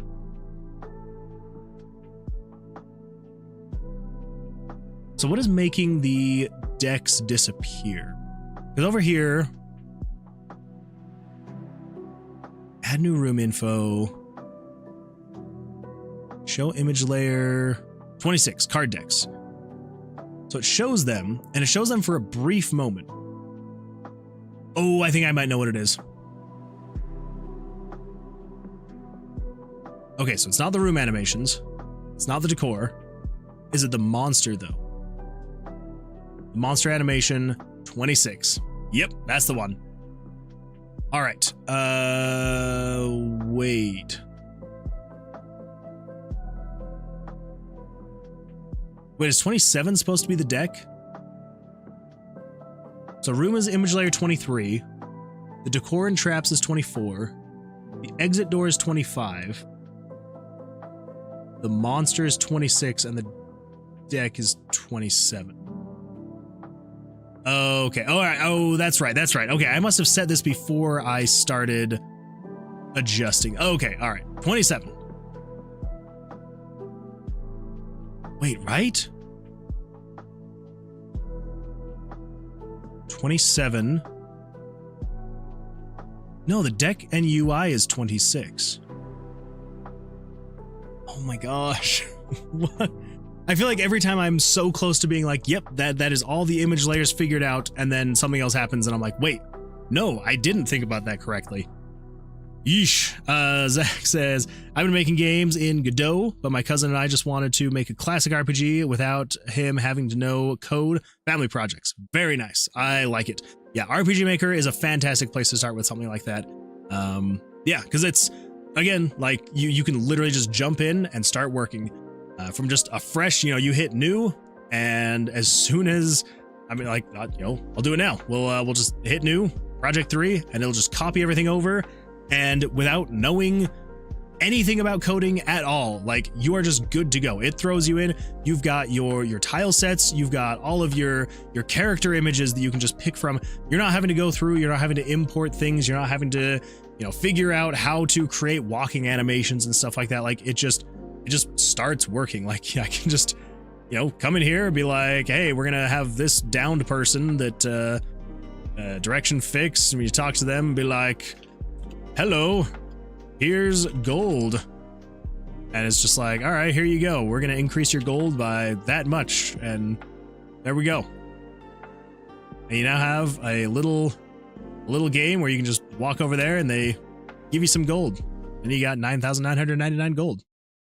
So anyway, that's oh no, my media player crashed. That's what I get for starting a new project in RPG Maker, I guess. It's just like, what are you doing? Get out of there. All right, I'll take the hint. Crazy media player. Bear with me. 2 seconds. 2 seconds. There we go. We'll just start again with the lo-fi to make dungeon games too. Thank you, Axel. Amazing song. Anyway, yeah, so RPG Maker, absolutely fantastic for something like that. Yeah, if you just want to jump in, or your cousin just wants to jump in, just start learning to code. Yeah, honestly. And I feel like the other great thing about RPG Maker too is that you don't have to touch code at all, right? Like you can just jump in, do whatever you need, do whatever you want, and that's it. But if you are ever like, I kind of want to do just a little bit more, there is the option for just pure JavaScript, and you can do some absolutely crazy things. And, you know, obviously you can go out, you can get plugins and to just like enhance your engine, you know, quite a bit, honestly. Or you can just do crazy custom things with your own JavaScript calls. And so, yeah, so even if like right now, you know, your cousin's like wanting to learn, wanting to start, wanting to get into this, it's a great stepping stone because, I mean, you know, for example, like with myself, you know, I started with RPG Maker.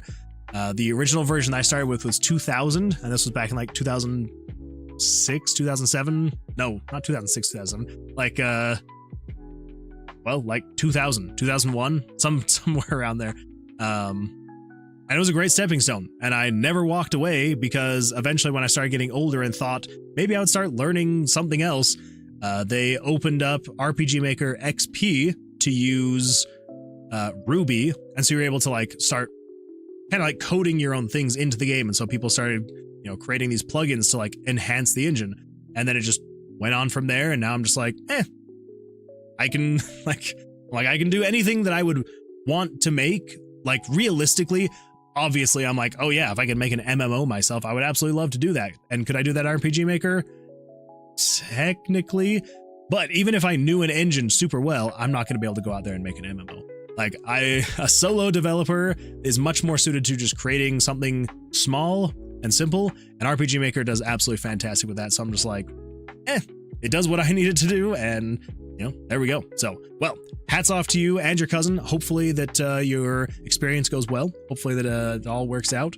And yeah, there's an absolutely fantastic RPG Maker community out there.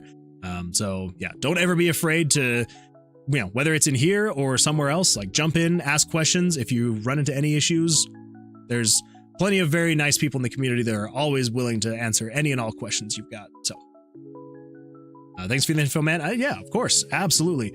You know, it's always fun to see, you know, hear about people kind of getting into the engine and wanting to start out. So yeah, very exciting stuff, but I hope it goes well. I hope it goes well for you. Okay.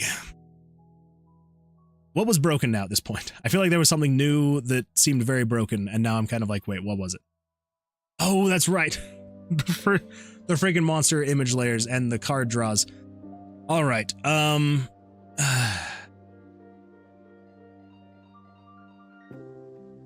swear we had this figured out. The room is image layer 23. We cannot change that. 24 is the decor and the traps. Decor on the walls, the traps on the floor. And then 25 is the exit door.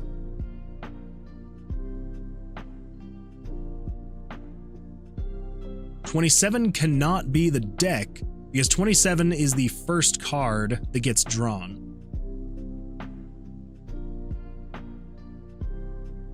$26 is deck/UI. Okay, well,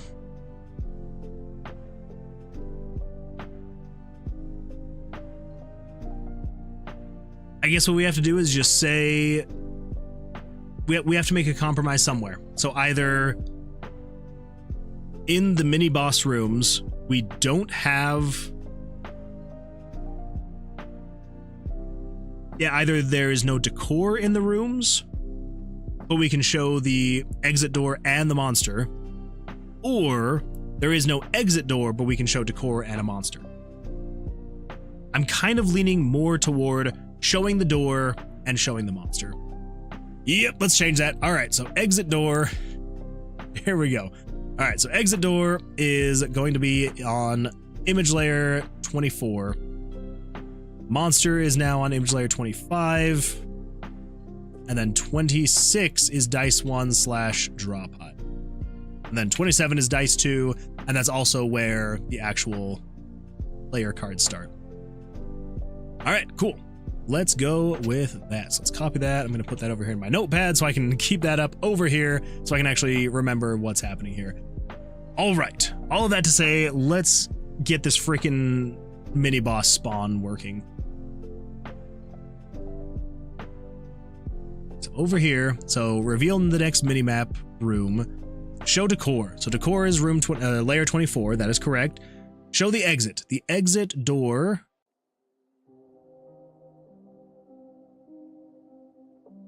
That's right. Actually, that actually makes total sense. So it shows decor, but then if you are in the exit room, it replaces the decor with the exit door. 24. Cool. And then 28 is the exit UI text. Sure, whatever. We've commented that out for now, so call that good. Adding new info, so that's just controlling variables. Show room in the POV view. So 23, that's the room. Showing variables. And then showing image layer. So 27 is no longer the monster. That is now image layer 25. And 25.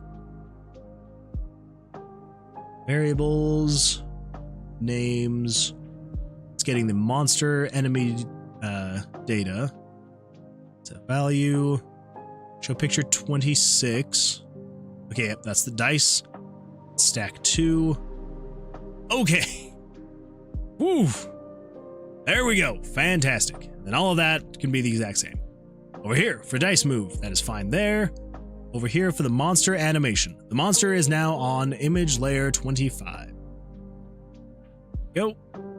And there we go.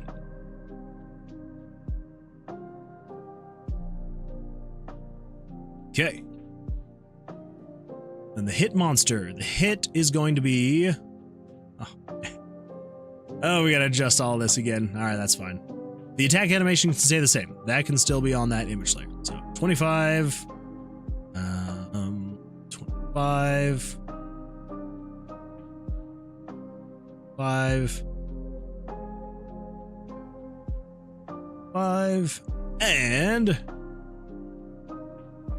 last but not least, 25. All right, there we go. Then we've got the dead monster animation, so 25, 5. Yeesh. This is the fun part about adjusting image layers in RPG Maker, though. It's not as easy as just shifting stuff. You got to go through and manually adjust everything. Not the end of the world. Just a little tedious is all. All right, and then the dice drops. So all of that is fine. 26 is dice 1. Dungeon UI. Also going to change this. Wait, no, keep that the same. 6, let's also do 25 just in case it hadn't erased the monster by then. Cool. You got hit monster and current room monster 101.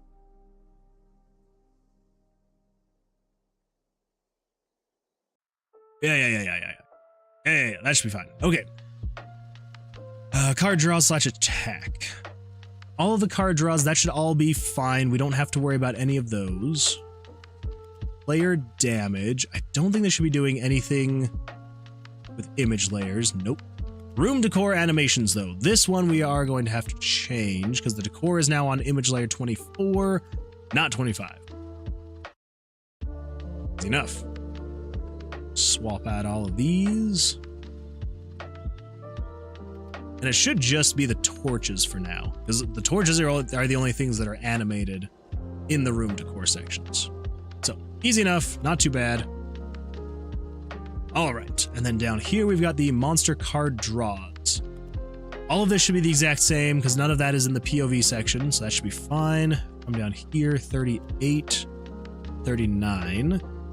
Mini boss card draws. All of this should be correct as well. None of this is dealing with image layers. Okay. And now let's check the saving throw. All of that should be the exact same. We'll probably have to adjust it later. The saving throw should be fine there. The puzzle timer, none of that should need to change. Trap puzzle. And trap puzzle. Okay. With any luck, we should be able to pull this up and should be able to get a functional battle scene. Let's see what happens. Here, move along. Of course, we hit a dead end. Ugh. Ugh. Why? Why? Why is it not showing those? 27. 27 is the card decks.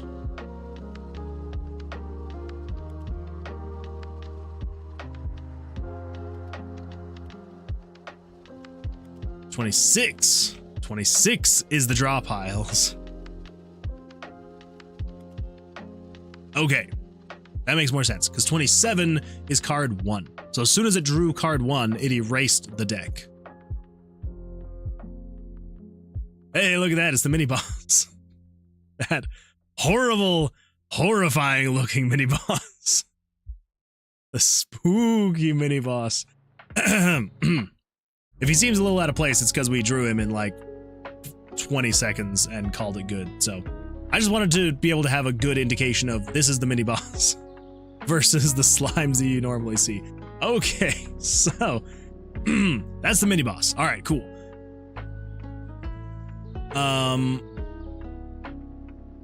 That what the crap is happening here? First of all, why is that at 20? Second of all, where are my card draws? We're stuck in a loop somewhere. We are stuck in a loop.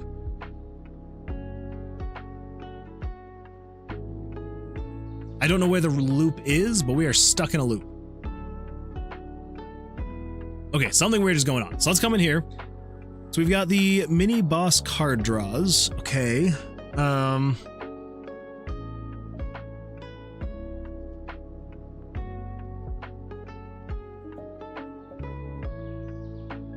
Is it getting stuck here? Well, no. If it was getting stuck here, it'd be flashing the screen.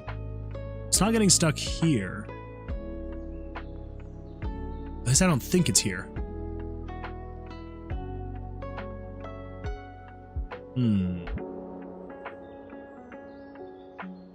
Card 1.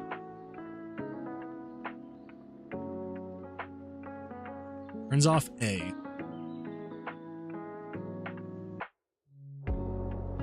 All right, now I'm trying to get back into the mindset of like, where were we before we had to go and adjust all of those image layers to make sure that the mini boss was actually showing.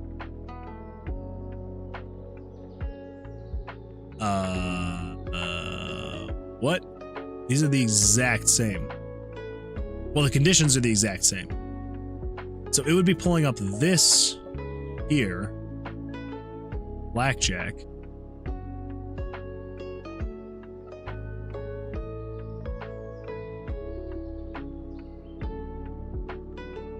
All right, let's just run through this process. Okay, so if the mini boss card draws are on, it draws the first 2 cards. Bada bing, bada boom. Oh, that's why it was doing that. Okay. I was wondering why it was showing me the total value that the monster had drawn. And that's because it was jumping to this page, which is calculating all of that. That makes sense. All right. So, which one was the correct one? They both look almost identical.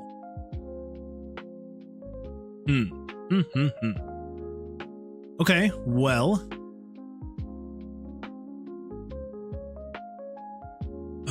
Let's see. What are we gonna do here?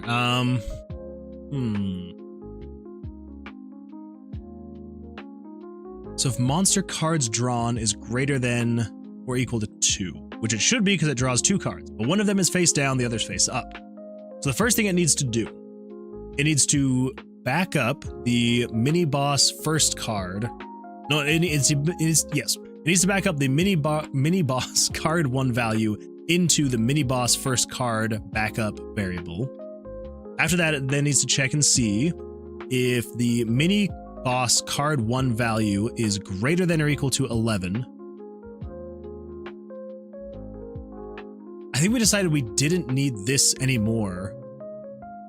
Because it needs to calculate all of that just to see if they're actually drawing a blackjack, right?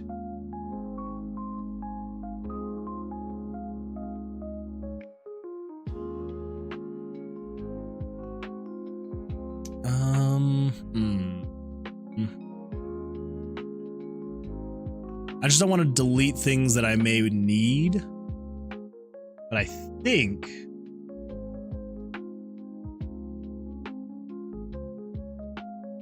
this is the only page we should need. So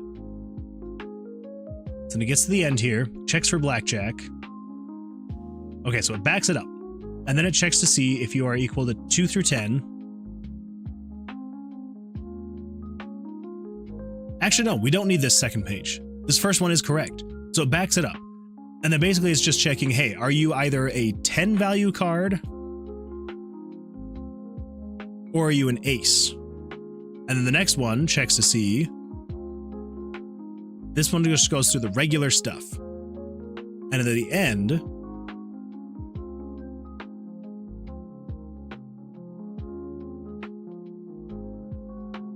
okay, and then that checks for an ace. And then this one is saying if 82 plus variable 501 is equal to 21, that means the dealer got a blackjack. Then turn on monster blackjack. And then turn on 6B to true.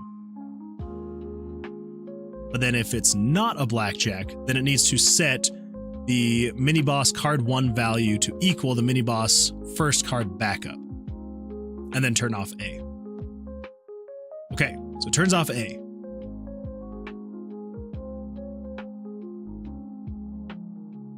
All right. I don't know if turning off A is going to do anything. So let's not turn off A. Let's turn on self switch C. This is if B is on. Let's actually just turn on B. Turn on B. There we go. So I think we should be able to copy that event page, delete that event page. Okay.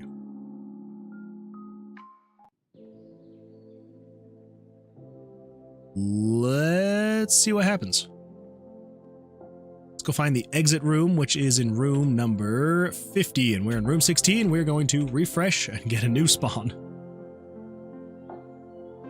Okay, we are in room 52. The exit is room 54. All right, easy enough.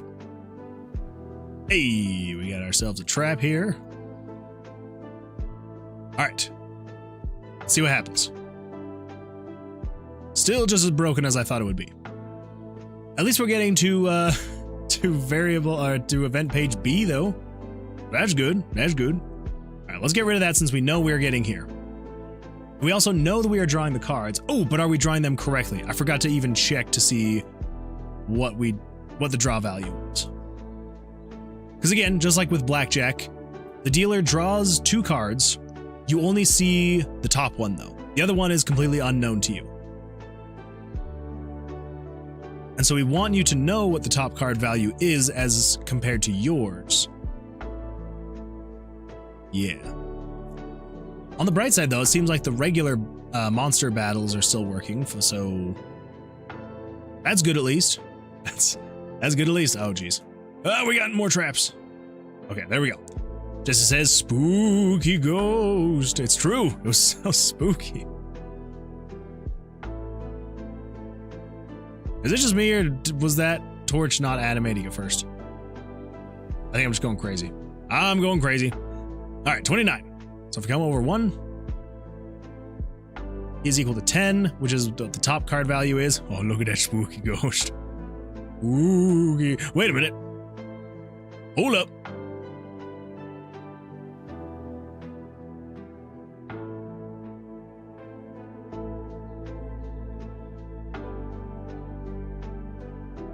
I thought we had decided against showing. Oh, actually, I know what's going on. Yeah. So it is. Yeah. Okay, it's showing that because of these room animations, that is why. Okay. All right, that makes more sense. Okay, so here's what we need to do. We need to say conditional branch. Basically, we just need to say, hey, if the player location is not equal to 5 spawn mini boss spawn location. As long as the player is not in the mini boss spawn location, then you can do this thing. Cool. But if you are, then don't do that thing. New game, save file 1. Yes, next. Here we go. I am walking blind. Where the freak am I going? Room 2. Ooh, we're gonna get a new spawn. Too far away. I'm like the almost complete opposite side of the dungeon. 36, so room 44, and I'm in room 11. Let's try one more. Let's try one more. Let's see what happens.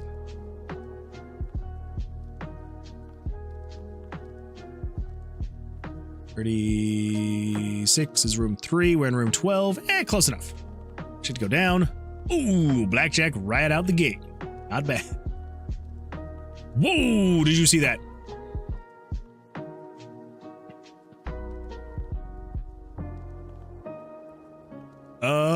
Oh dear.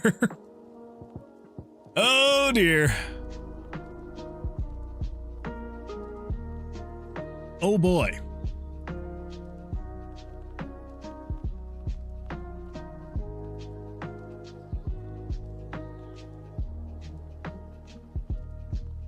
Oh, I have introduced so many bugs. Holy crap.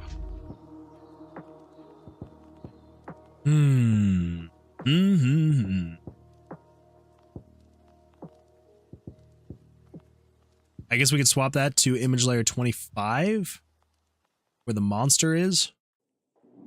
Yeah. Okay, let's fix that really quick. Ooh, all right, 24. Let's change this from 24 to 25. 25. I don't think anywhere on here it should be 24, but I'm just gonna double check. Yeah.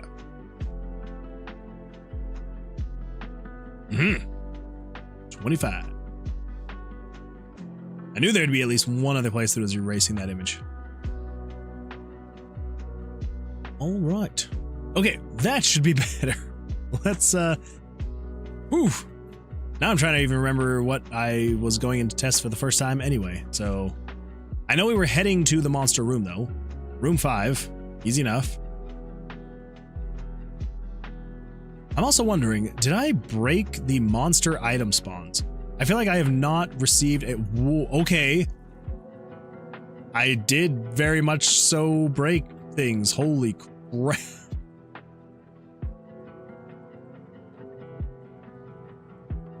Oh dear.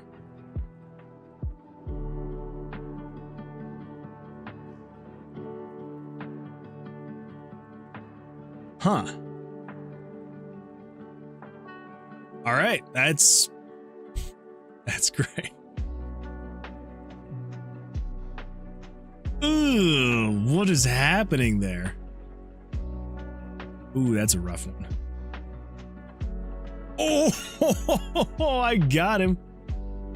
Oh, that was I did not think I was gonna get 20.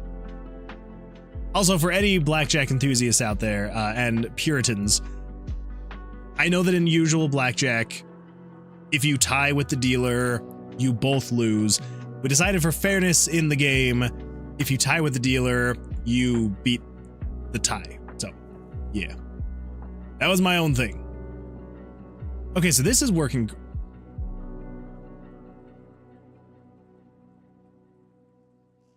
Kind of.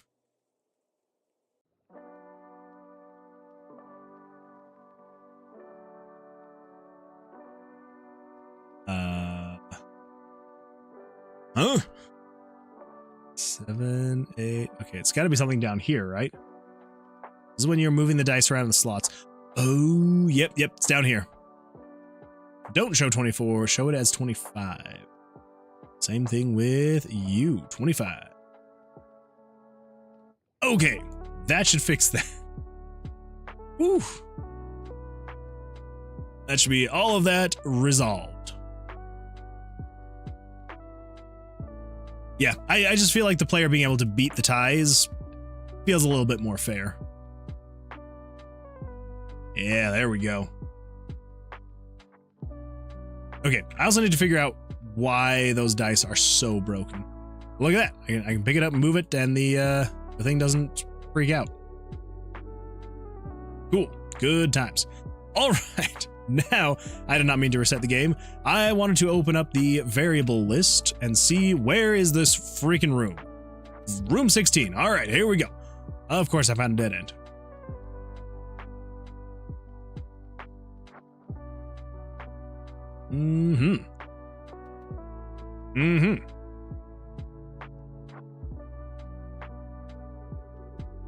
This is seriously going to take me all the way up and around. I just want to be right there. Take me to room 16, please. Please. I don't want to go on some wild goose chase running up all the way to the north. Oh, of course it gave me a 10 then. Oh my gosh. Oh, take that, you stupid slime. Okay, good. I can finally move over, and there's a trap. Okay, let's attack that guy. Let's draw. Let's draw. Ooh, there we go.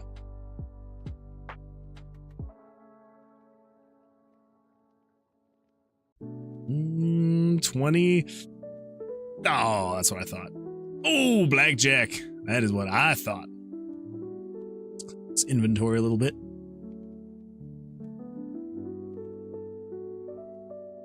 All right. So we're just trying to get to room. No, I've gone as far south as I can. Okay, please. No, let me get to room 16. Why are you doing this to me, game? Just let me get to room 16. So tell me, if I die before I can find room 16, I'm gonna be upset. Just give me room 16, please. Please. Come on. Oh, this dungeon is so cruel.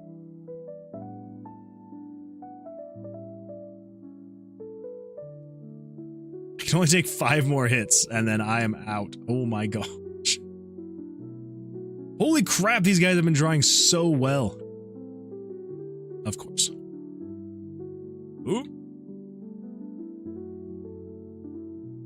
Wow, 2 trap rooms back to back. Okay, holy crap. I had to go all the way up and around when I probably could have just gone to the left, up and over. That's all right. We finally made it to the mini boss room. Let's see what happens. Okay, there we go. That's right. We were testing the decorations. That's right. Yes. So the door does spawn back there. I feel like the door spawning back there is more useful because there very well may be monsters that spawn in here that maybe they aren't as big as the door. And so you want to see the door is actually back there so you know what you are fighting for. You are fighting to go through the door to get out of this floor. So yeah, that's what we got. That's what we got. Okay. Hold up. And now it's not drawing anymore.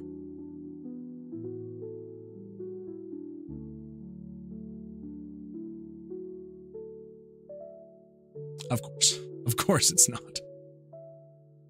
All right, we're getting things figured out. Bugs are slowly but surely getting fixed.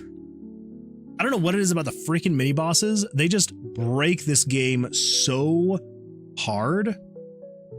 It's crazy. Okay.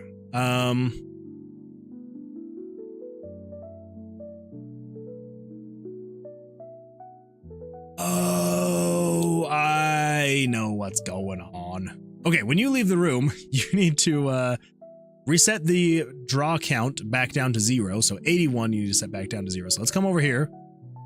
Where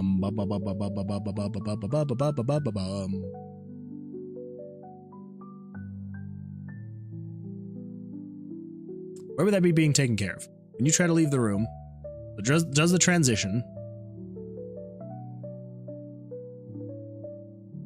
There we go. This is setting 12 to equal a false, and now we need to say 15 equals A false and self switch for event 15 B false. That would do it. That would do it. Good old self switches. They are very useful, but sometimes you forget to turn them off, and that's a problem. That's a problem. All right, 34. Wow, look at that friggin' lucky spawn. One to the right, and we're good to go. All right, so we draw our cards. If we try to leave, okay, good. It's 4, 4. There we go. Try to leave. Still saying 21, but I probably just need to change that. So, okay. If we come back, hey, look at that. 6. Draws again. Fantastic. Awesome. We leave. Cool. Okay. Now I just need to figure out why the freak are my cards not drawing. What is going on there? Yeah, let's see if we can figure that out. I feel like there's just got to be something weird going on with it not turning on the event that draws my cards. Because this is the monster draw card draws.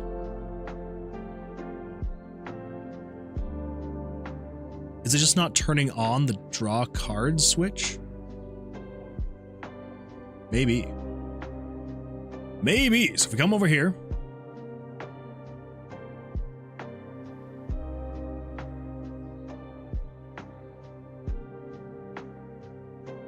Turn on draw cards.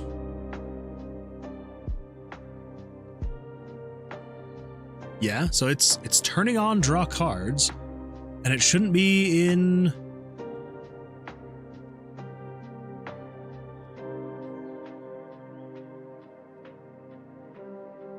As long as 94 is the current room monster. So as long as current room monster is greater than 0, so as long as there's a monster in here, show the image, change the parallax, and then this is just saying if you are less than 101 monster. So we're just gonna leave a comment saying show regular monster, regular monster, and this one is show mini boss.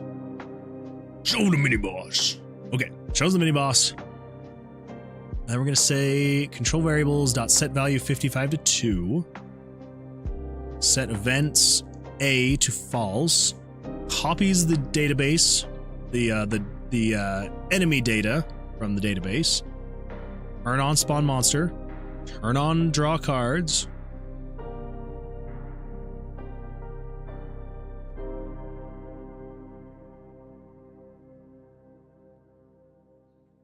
Turn 912A to true. What is 912? 912 is monster card draws. Oh, so we got the monster card draws and we've got the mini boss card draws. Okay, fair enough. But why is this not doing anything? What is happening here?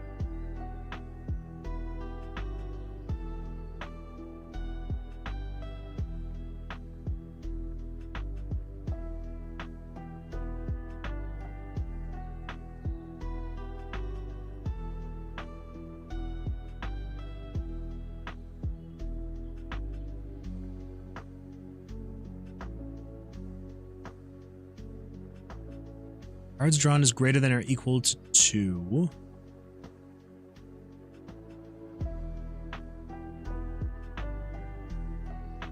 Nothing in here should be turning off draw cards though, right?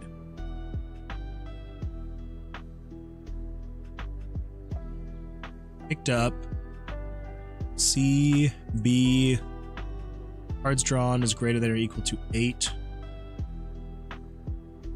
that what the problem is?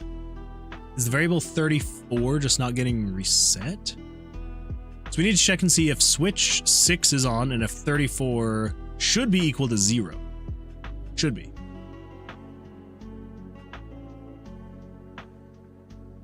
So first of all, we need to find the room, which is 31. Holy crap, we've been having such good luck.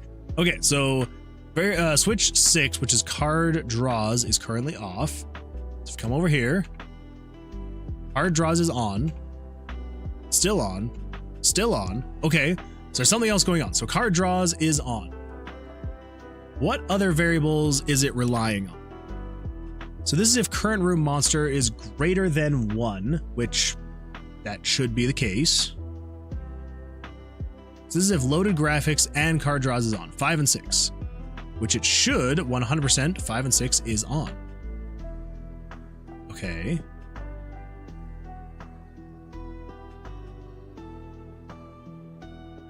So then cards drawn. 34. What is variable 34 at? 0.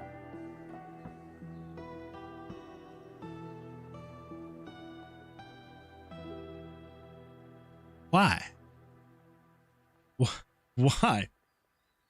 The 5 and 6 are on. If card draws is equal to 0, which it is, draw card 1.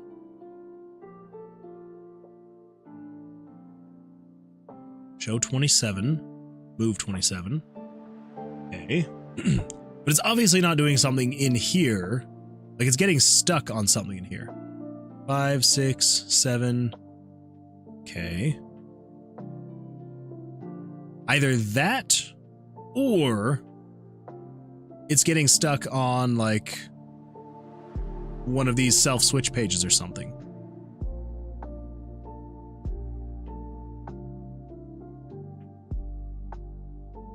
Well, there's only one surefire way to check. Flash the screen. Flash the screen white if you're on this page, and flash the screen red if you're on this page. All right. Save it. Let us leave the room and see. We might have to refresh, but we're going to see if we can just leave the room and come back. All right, let's refresh. Here we go. Save file. Yes. Yada, yada, yada. Just watch. We're not going to have as good of a spawn now. 33. It's not too bad. 8. 34. Okay. So I got to that last page for this one. Well, here we go. Here we go. And one last one. Oh, crap. And one last one. There we go. Okay. It is not even starting. Okay, but that does mean, on the bright side, it does mean we're at least not on either of these. Was picked up on? It shouldn't be. Whoa, it shouldn't be. I really want to resolve this bug before we end the stream tonight, because there's no way I'm going to remember us getting this close to hopefully fixing it. 44. We're going to try one more. Exit room is 23, 34. Yeah, it's close enough.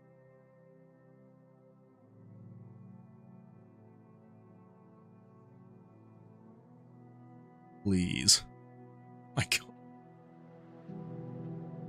What the crap? Okay, so something is very buggy there. Let me, whoops. Bug. Monster can draw 2 aces and not have a soft hand occur.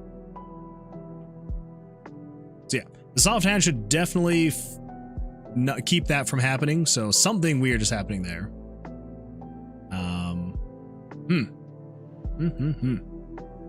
Yeah, they definitely should not be able to draw 22. Well, now it is quite literally impossible for me to lose. I mean, to win. So we're just gonna run because I can't beat a 22. That is not physically possible for me to draw. Right, so we're going to 23. Perfect. So we come over here. Now we wanted to check and see if switch 3 is on. Picked up. It's off. What the crap is happening? Where are we getting stuck? I just don't understand where we're getting stuck. Like it's somewhere here, like it's supposed to turn this on. And it does. It turns on card draws and loaded graphics.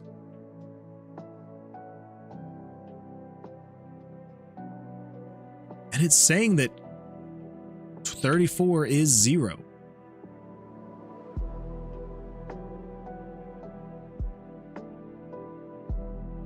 This makes absolutely no sense to me. Flash screen with white when it's on this screen.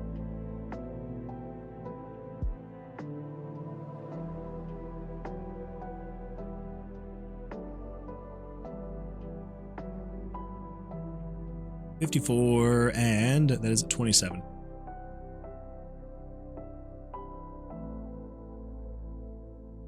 No, I can't make that work. I was gonna see if I could maybe like teleport myself around, but no, I don't think that'll work. 17. Oh, come on. Give me a good close spawn. 34, 23. All right, close enough. Okay, it flashes a screen as it's going to draw the cards.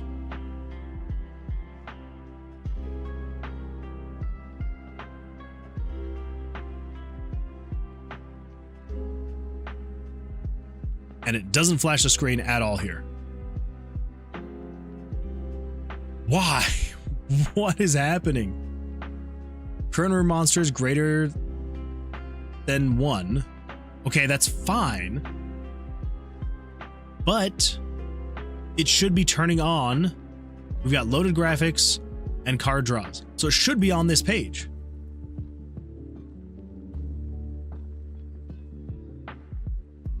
It's not on either of these. I mean, I guess it could be on this one because this is action button.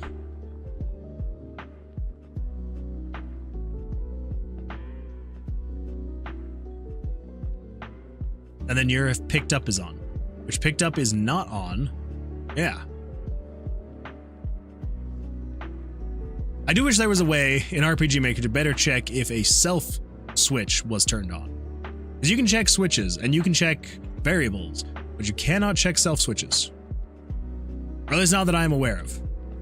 Maybe you can and I just don't have any idea how to do that. Come on. Let me get to 30. Yada yada yada. I need to get rid of that flash actually. No, why did I? Alright, let's just run. Let's just run. No point in sticking around. Just want to get to 30. Just give me 30. Show me what's happening here. 33, 32, 31. Ah, I've got to go the other way.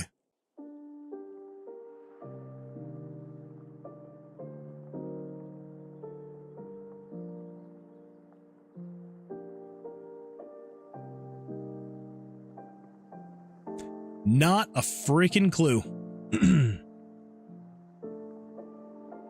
Yeah, no idea.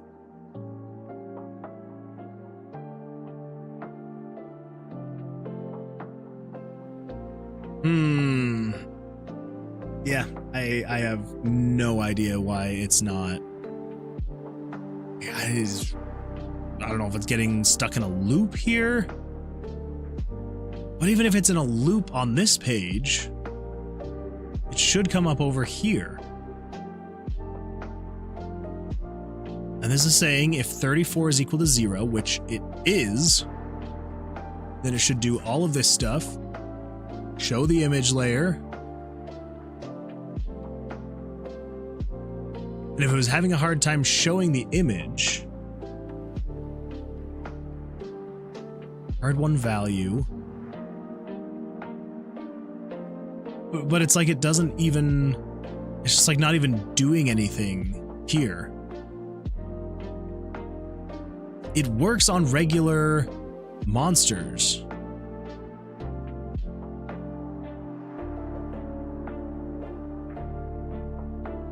So I don't understand why it's not working with the mini boss. Showing monster.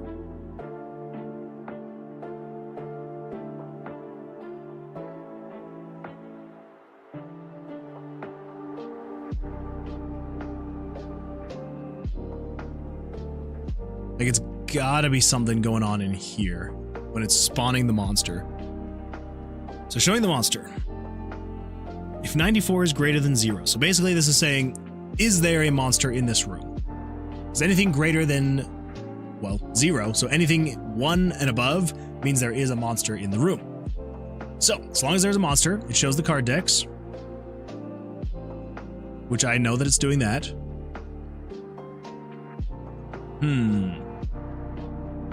Axel says, I got a dip, Moon Man. Well, after I find food. That is totally fine. I I gotta dip soon too because it is very late.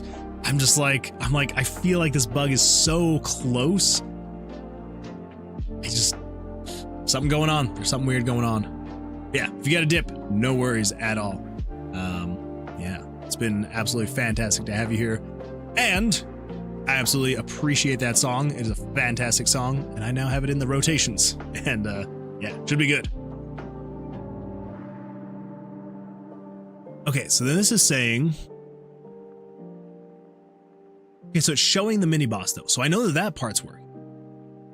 Then script set value 55 to 2. 55 is monster animation frame. All right, fine. Then it's turning on event 4. No, it's turning off event 4. A. What is event 4? Event 4 is room decorations. Okay. I don't know why it's turning off that self switch, but all right. Axel says, I loved making it, and I started it this morning with absolutely no direction to take it. Well, I would say that absolutely no direction turned into a great direction, and you did an absolutely fantastic job. So, I appreciate that. You did great. I love it. All right, so it grabs the monster stuff, turns on spawn cards. Oh, no. Turns on spawned monster, turns on draw cards. Okay, that's what we want. Now, if player location is equal to the mini boss spawn location, so if you're in the mini boss room, it turns on 915A. If you're in the regular monster, it turns on 912A.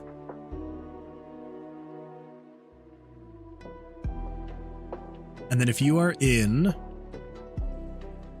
Now, if the current room monster is greater than or equal to 101, which means it's a mini boss,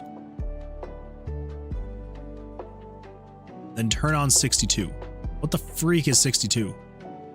This is one of those ones that I'm just like, I don't know where the name went. I don't know what it is. But it turns on 62 apparently.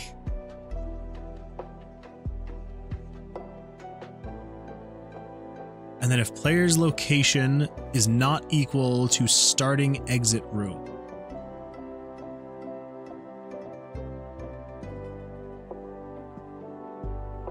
What is this else handler?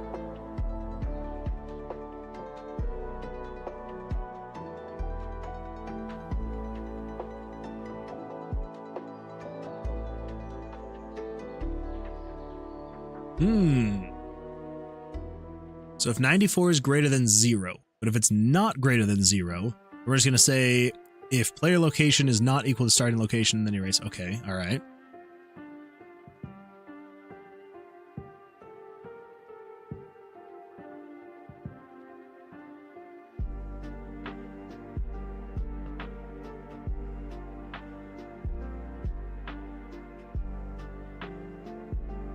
Still have no idea what this one is.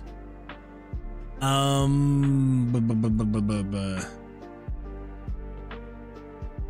might just have to write down that we're in the process of trying to figure this thing out because it's not going well. Like it quite literally is. I need to find out why this event is not running. I don't know why it's not, because like I copied everything else from the regular battle, which works. It draws the player cards.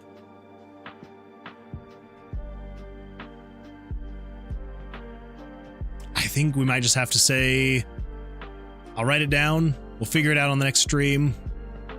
Because work is going to be here very early in the morning for me. Gotta be up at 6, so that is about 5 hours from now.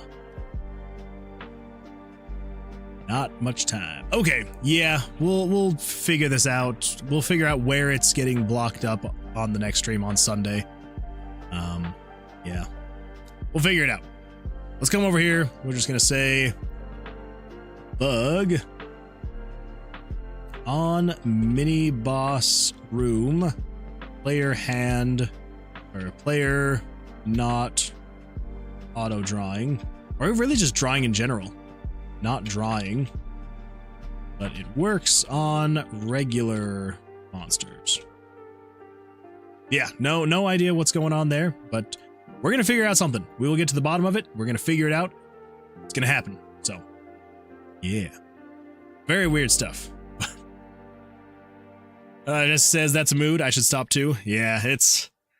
I mean, I was very confident. I was very confident and hopeful. I was like, we're gonna get to the bottom of it. I know we are, and just nothing. But I was like, I don't want to end on this note, you know, for I don't know, the last stream of the week before Sunday. So, but it is what it is. That is programming for you. Sometimes it works, sometimes it doesn't, and you just kind of have to accept when it doesn't work and maybe step away and come back later. So, anyway, well, I think we're gonna call it there. So, thank you everyone so much for watching. I appreciate everyone being here. Everyone over on Twitch, thank you for being here. Everyone over here on YouTube, thank you so much for being here. I don't know why I said over there and then here. It's the exact same for me. It's just, I'm tired. Don't judge me. All right. Well, I hope everyone has an absolutely fantastic evening or a great rest of your day or morning, wherever you may be in this world. And yeah, hope you all have a great rest of your weeks.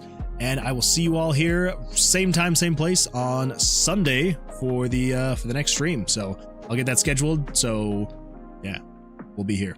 Anyway, thank you all so much for being here. I appreciate it. Take care, and we will all see you all on the next one. So, goodbye.